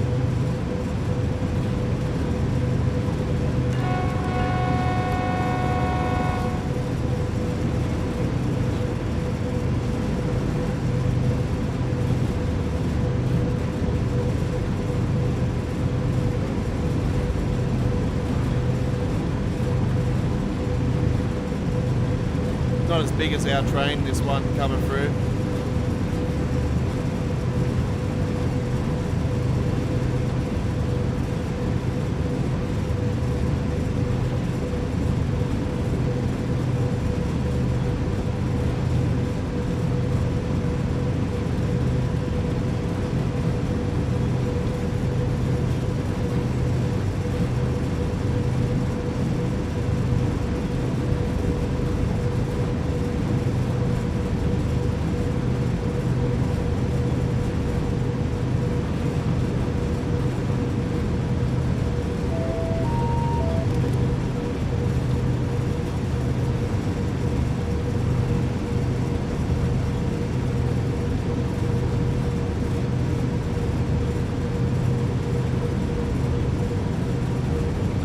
Chris, the Richie Rail, Richie Rails. Yeah, no, he's too busy just running his own YouTube channel, buddy. You know, like, it's okay. Like, he's not obliged to come here. You know, he's always welcome here to the channel if he wants to come along and say g'day. So yeah.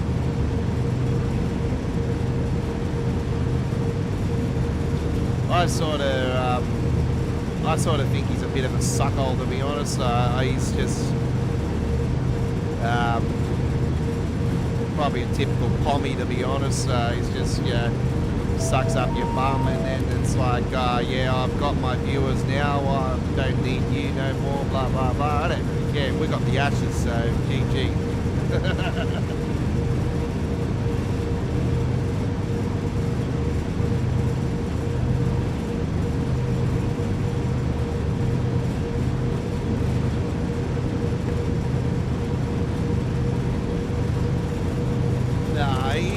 You know, I've seen him, you know, post something about the, up on the Dovetail YouTube channel about the Class 380, and he was talking about how much of a good job they've done, and it's like, you haven't even seen the preview yet, and you're actually praising Dovetail. Don't praise them, because then they'll think, oh no, everything's okay. These are the type of people that actually screw it up for all of us that really want the main issues to be fixed, like the optimization, the performance, the lag, the passengers' behavior. You know, the stupid horrible lighting that needs to be normalized instead of looking like it is. Like, seriously, don't praise them like that.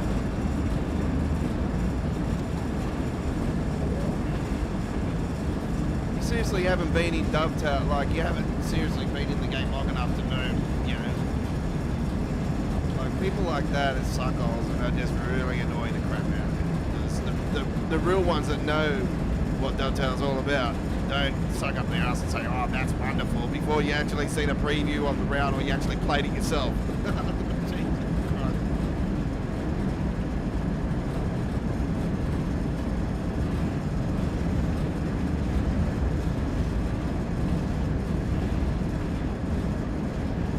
The only company that I trust before a release or anything like that, or you actually seen gameplay or anything, is SES Software with the American Truck and Euro Truck. You already know you're going to be getting some magical, you know, scenery and detail and all that stuff. Even though, you know, optimization's, you know, sort of, you know, out of whack at the moment. It's obviously the new gaming engine. It'll take a fair while to settle down and everything. It's just, you know, going to, obviously they're going through and basically redeveloping the whole game again. So you can technically say it's ATS2 if you want to put it that way, but yeah.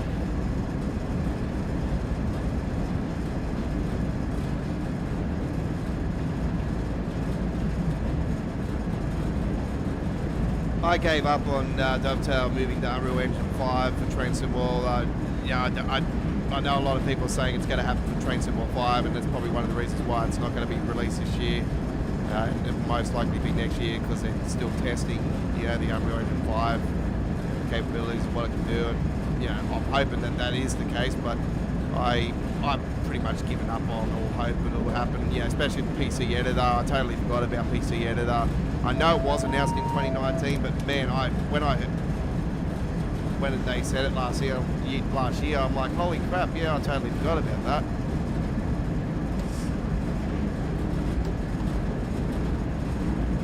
I knew there and then that was the end of all hope of Unreal Engine 5 being a thing. Like I said to you guys, if Unreal Engine 5 is going to be on Train Sim World, it won't be Train Sim World, it'll be a whole complete new Train Sim.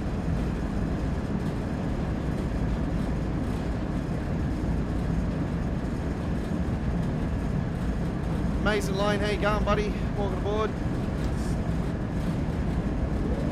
We're just finishing up on our Cajon Pass trip here now, folks.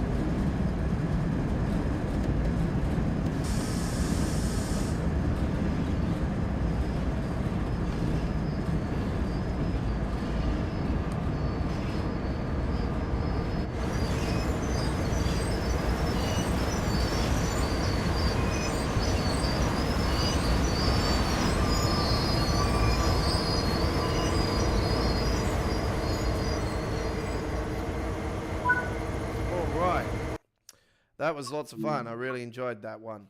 Okay. This is Midweek World of Trains, episode 179, the 2024 Independence Day special. I know it is tomorrow, but yeah, we are doing it here today on the Wednesday because this is our traditional day for Train Sim World. And yeah, if we did it tomorrow, it wouldn't be midweek, will it? No. Anyway, Thursdays are always reserved for my uploaded videos for the weekend. Right, and I've got a heap of paint jobs I've got to do. Actually, I'm way behind. I've only got like technically 2 trucks on the list at the moment that I've actually got built. So I still got to do my Independence Day paint job, which is going to take me a few hours to do after the stream tonight. Right, that'll be premiering tomorrow. By the way, the Independence Day special truck. It will be in the morning US time.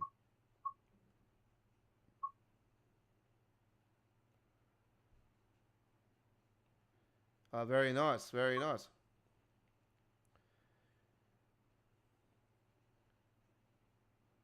Especially if you capture the express one that they bring out. Is it the F-125? I know it's very similar to the one that's on the Endelope Valley line. I know somebody has actually changed that and turned it into one of the MTAs.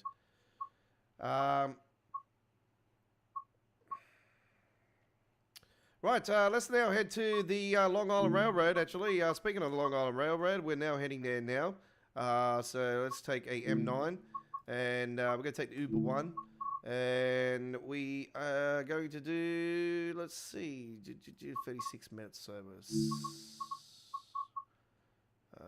We went to Atlantic Terminal yesterday, actually. We don't want to really do that. Is there something that we can do that's actually not as first? Jamaica to New York Penn. There we go. Very good. All right.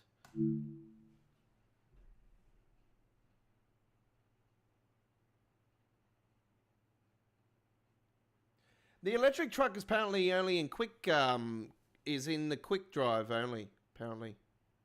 The Scania. Yeah, apparently that's only in, apparently you can't own it. You have to get it from quick drive. But the reason why I'm not doing it as well is because I have to wait for a template and XML file.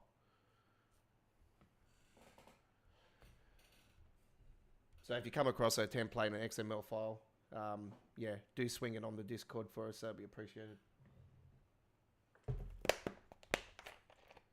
I'm still looking for one for the Renault.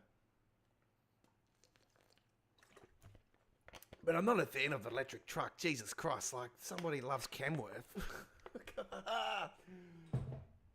Man, electric.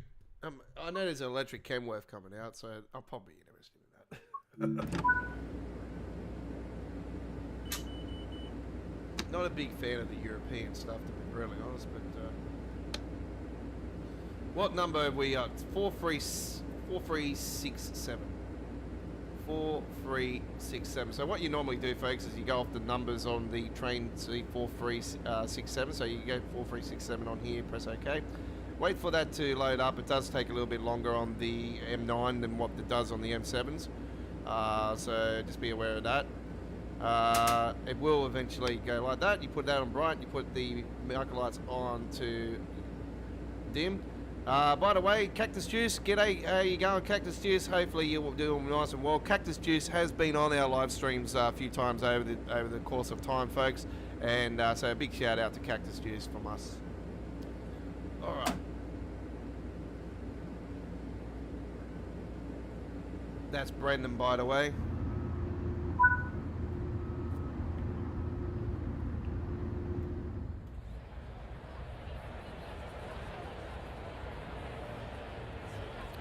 All right.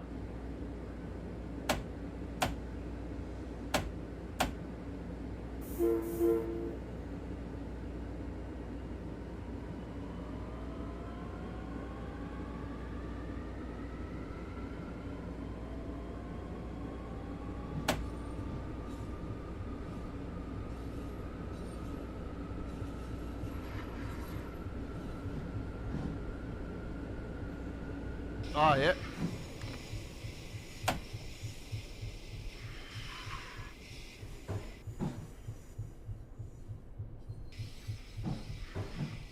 What, the real trucks in real life, or you been doing like paint jobs or something like for the simulator? Or?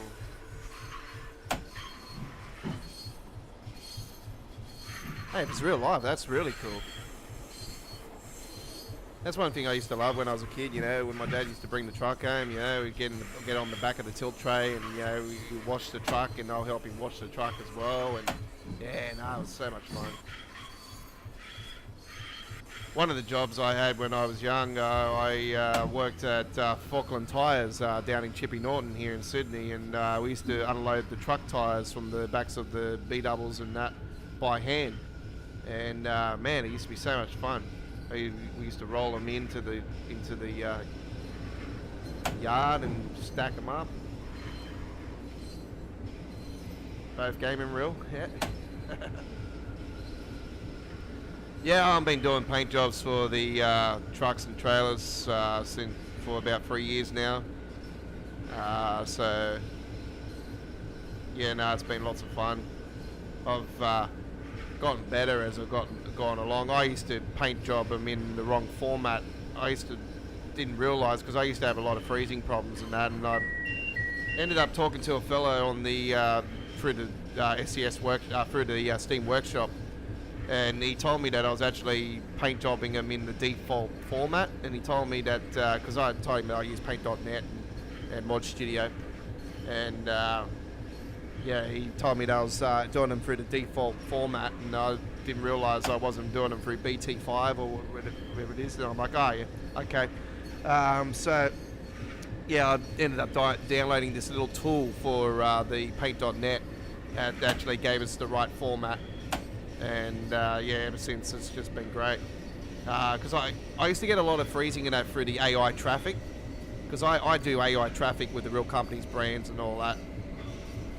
Not just Aussie brands and stuff, but yeah, US stuff and whatnot. Every time there's a DLC, I sort of go through that particular state's DLC that we're getting, and I see they're real companies, they're real brands, not only just for truck companies, but for their restaurants, their sporting teams, whatever's reference to that particular state. I always do for the AI traffic. I also do it for my own trucks and trailers as well. I always got a special paint job for the first time we go into the state. I always start just outside of a state that's next to the new DLC that actually gets in. So every time I always do my first gameplay of a new DLC, I always go into that state, not actually start in that state. So it actually, yeah, feels really like better to actually drive into the new state, into the new DLC.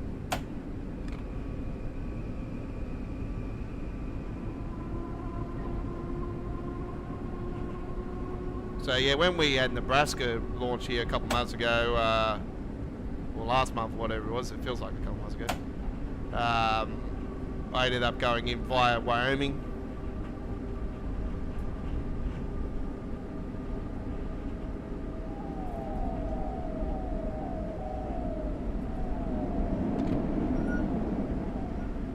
Oh, did you meet the guys from the Outback Truck? Oh, awesome. That's really cool.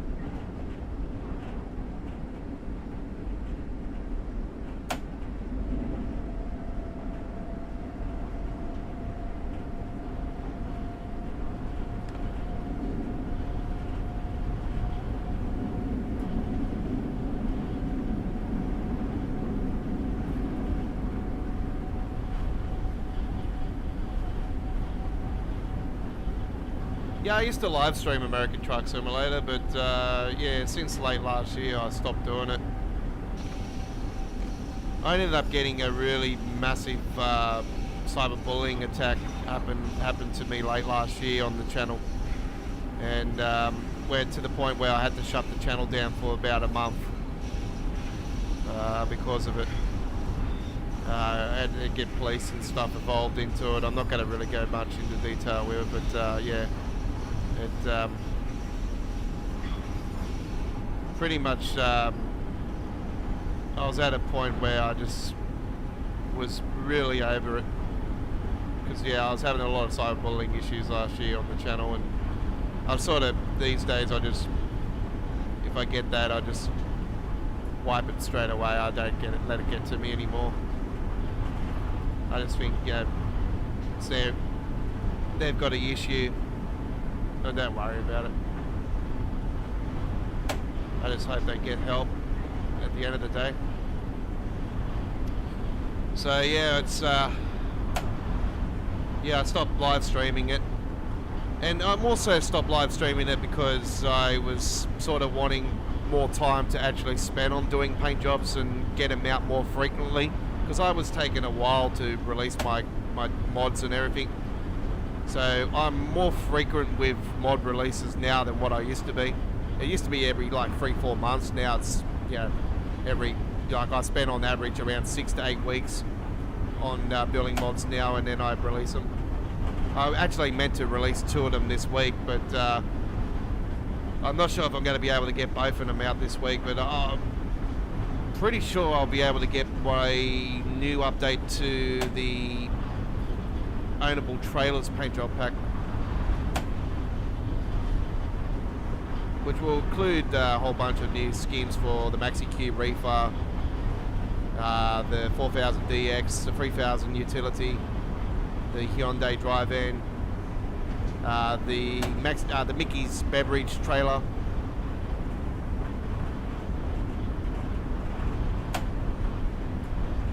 and there's skins for the original SES trailers in there already. There's no new ones there for them.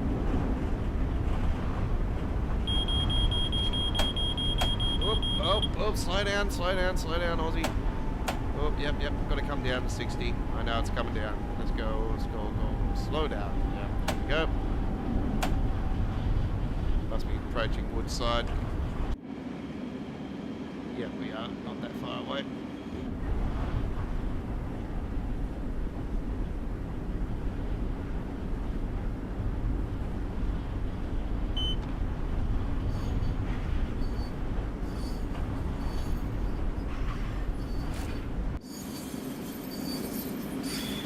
Oh, there's the New York skyline in the backdrop.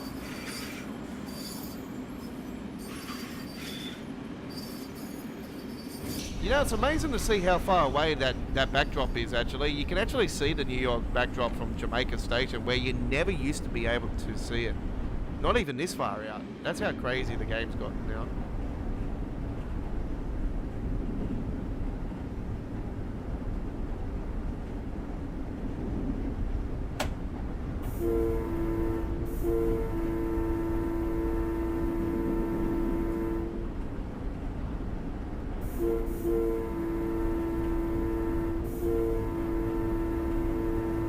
Guy walking on the yellow line there, like he's drunk and just happened to walk the line. Walk the line, prank.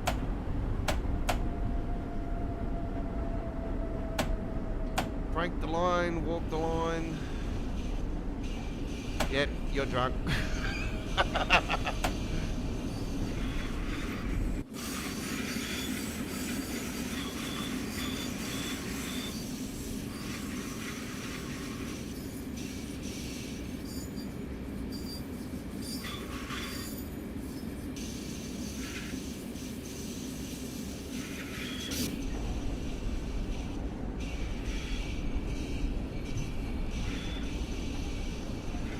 I know I will be on Friday night. Yes, thanks for reminding me.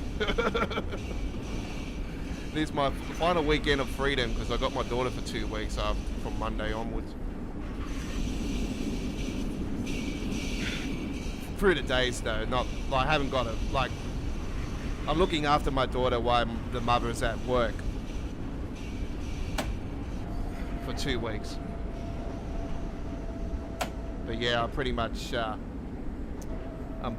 I won't be doing as much. See, this is the thing, folks. This is one of the reasons why I want to get these mods out this week, because my daughter's going to take a hell of a lot of my time up for 2 weeks, and I'm not going to be able to do as many videos of American Truck Simulator, as many mods as as many paint jobs and stuff. So I'm not going to get as much time to do as much content as I normally do don't worry, the live streaming action will be still going on. All that's, you know, fine. I'll be doing all that still. I've already been sick, so I'm fine now. That's all good. I'm still a little bit sick at the moment, but I'm better than what I was. Way better. Like, I'm not dead in the waters and in bed for 4 days like I was. How cool is that? Look at that. That's a mad, mad photo.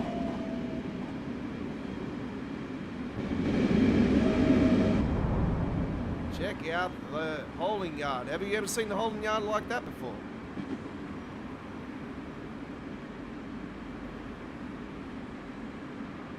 Well, that's cool. Even New Jersey Transit one in there. There's line 7. Hashtag bring line 7 to Train Simwell. Won't happen because all the idiots screw it up for us. I'd love to see line 7 in TSW. That means we get Times Square and all that in it. That is so cool. It's definitely in the ballpark to happen. Like, I looked at the mileage and everything, and yeah, line 7 could definitely happen.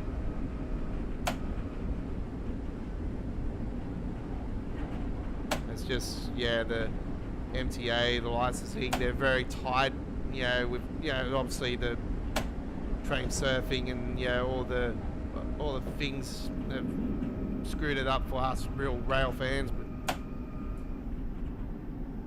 anyway.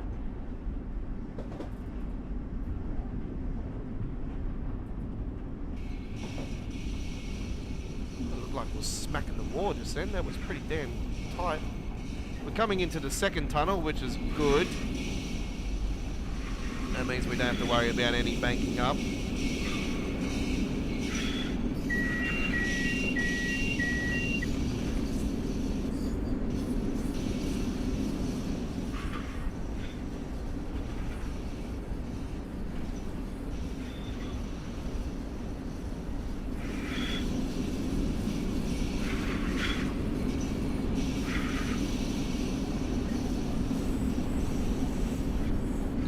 Yeah, no, that's just where they hold all the trains and that. I reckon it's cool, you know, like, I'm glad they actually went with static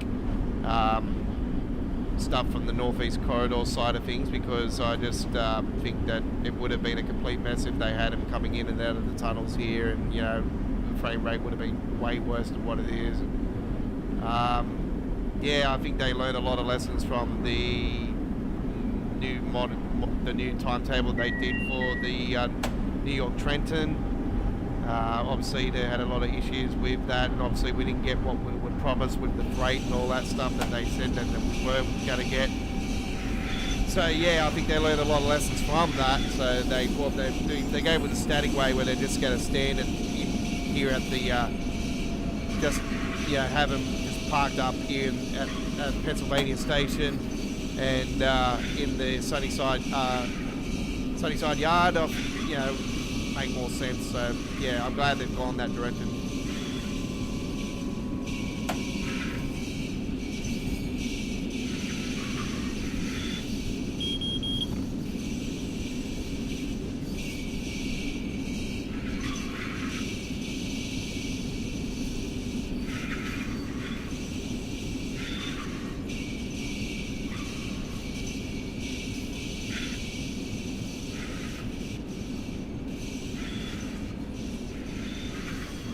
Oh, yeah.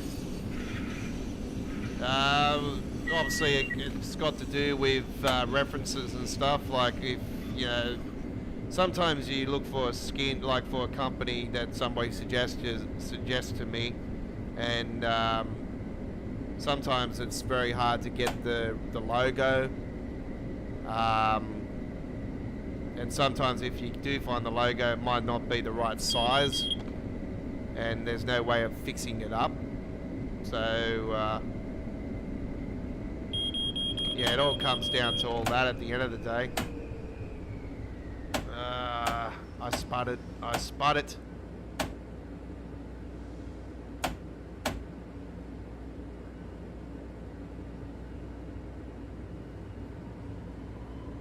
it's very rare that happens. That's okay. I'm probably one of the only ones that probably know how to get it back up and running quick. A lot of people don't like the safety systems on all the time on here anymore because, you know, seriously, there's a lot of people out there that don't know how to learn. It's like, well, have you been to school? Like, seriously, you think that's worse than what this is? The only thing I liked about school was the women and the football. That was the only thing about school. I never worried about anything else. It's all about the footy and the girls. Footy and the girls. And hanging with the mates, of course.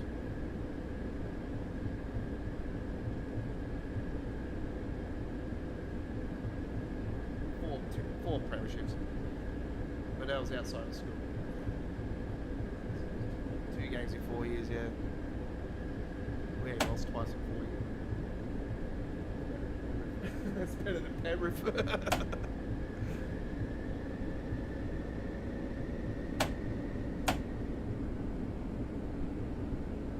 Staves.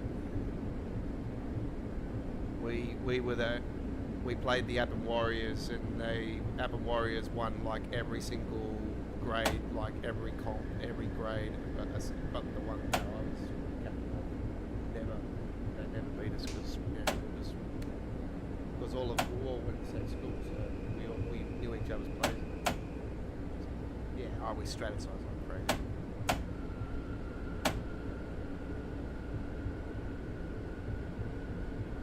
It's raining outside again. That'll be right. Cold and miserable.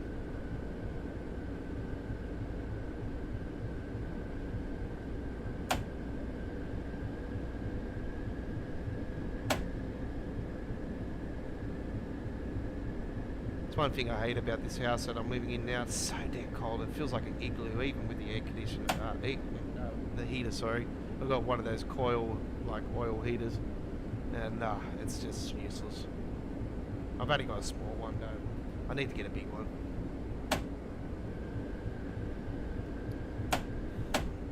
So I'll write that name down for that ATS skin, and then I can see what I can do. I've had a few people ask me for some skins lately. That's one of the reasons why I did that burst kick one the other day. Burst kick transport one that I had premiere yesterday. So that was a request skin. But I actually had that company up my sleeve for quite a while, but I totally actually forgot about it. With the service part of it though, that was on the side of it, I actually had to write that in myself. So yeah, it's lucky I had the right lettering in the paint.net. That came close to the official one.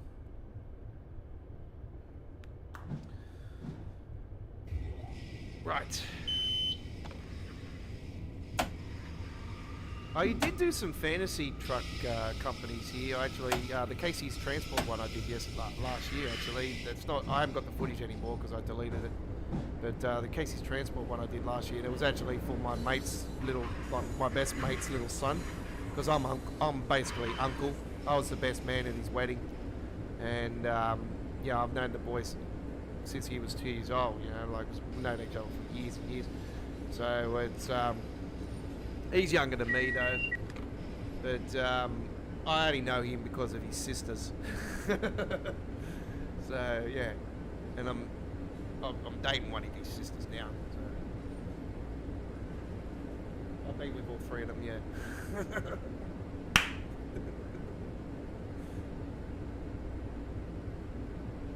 Not like that, no. Not like that, no.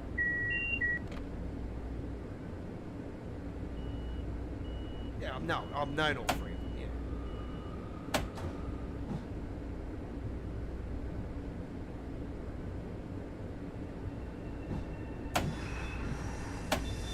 Oh, slow down, Aussie. There we are. Oh, just went over it a little bit. Doesn't matter. Oh. There we go.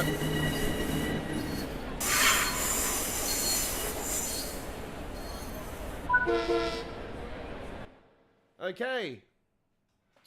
There we go with that one. Do note, because of time constraints, folks, our planned Harlem Line trip that we were planning today is not going to be happening now. But we had 3 fantastic USA trips here today. We had Boston, Northeast Corridor Boston with fantastic trip. There it is there, actually, the one we did, the hashtag 903. And we did a USA paint job on that one. That was a Creators Club paint job. Then we did a Creators Club paint job of the Union Pacific, the current new version of it, on the Cajon Pass with Cole. And then we did the nice little trip there with the M9 to finish it off on the remastered Long Island Railroad. All right. Well, that includes this week's midweek World of Trains, our 2024 Independence Day special. Thank you very much for watching. It's been an absolute honor and privilege, and that includes our live streaming content for this week. Don't forget, ladies and gentlemen, over the weekend we will have a new American Truck Simulator content. Don't forget, tomorrow we have our Independence Day 2024 paint job combo of the Viper 389 Peterbilt, and that's going to be awesome. By Hey You Gaming, the truck is. So we're going to be rolling with the Viper 389, and we're going to have our nice little trailer to go with that, the 4000DX, Unity 4000DX. So we'll roll with a nice, beautiful Independence Day combo with that one. And then we have other great content of American Truck Simulator coming up as well. I did a video earlier today of another fantastic company, Bobbins Transport, Priority Limited, actually, with the K200 and the Freighter T-Liner B-Double from Salt Lake City to Scott Bluff in Nebraska. That trip was a fantastic trip. A couple of little pit stops along the way as well. We had to go and fix up the truck a little bit and also grab some gas. And just after that, I had a big crash, which was quite funny. Guy slammed into the side of a copper, so that was all right.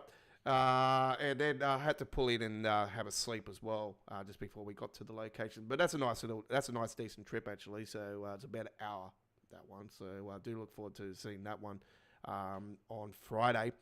And that'll be one of the 3 videos I'm going to have Friday, or 2 videos I'll have Friday, and then there'll be a couple videos throughout Saturday, and there'll be a couple overnight for the international viewers.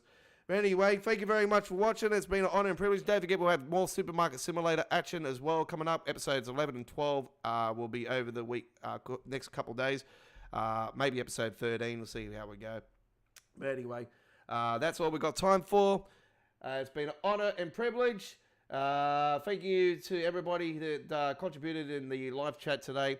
And don't forget, if you're not a subscriber to our YouTube channel, hit that subscribe button, turn that notification bell on, and you can show your support by buying me a coffee on the Super Thanks. We'll see you next time. Take care. We'll see you on All Aboard Live next Monday. That's our next live stream. And we'll be live at 8 p.m. Don't forget, 8 p.m. on Monday instead of 7:30 p.m. because school holidays and that, and I've got to get back. I won't be back here until about 6:30 after I've done with my daughter. So, yeah, I've got to have more time to obviously eat and stuff. So, yeah, 8 o'clock we'll be live on Monday. And it'll be 6 a.m. New York, USA time, 3 a.m. West Coast, USA, and 7:30 p.m. South Australia, 6 p.m. in Western Australia, and 8 p.m. in the East Coast of Australia, 10 p.m. New Zealand, and 7 p.m. in Japan, 11 a.m. British summertime, 12 p.m. Central Europe. That'll be Monday for All Aboard Live, and I'll be posting that up within the next couple of days. We'll see you next time. Take care. Enjoy the rest of your week.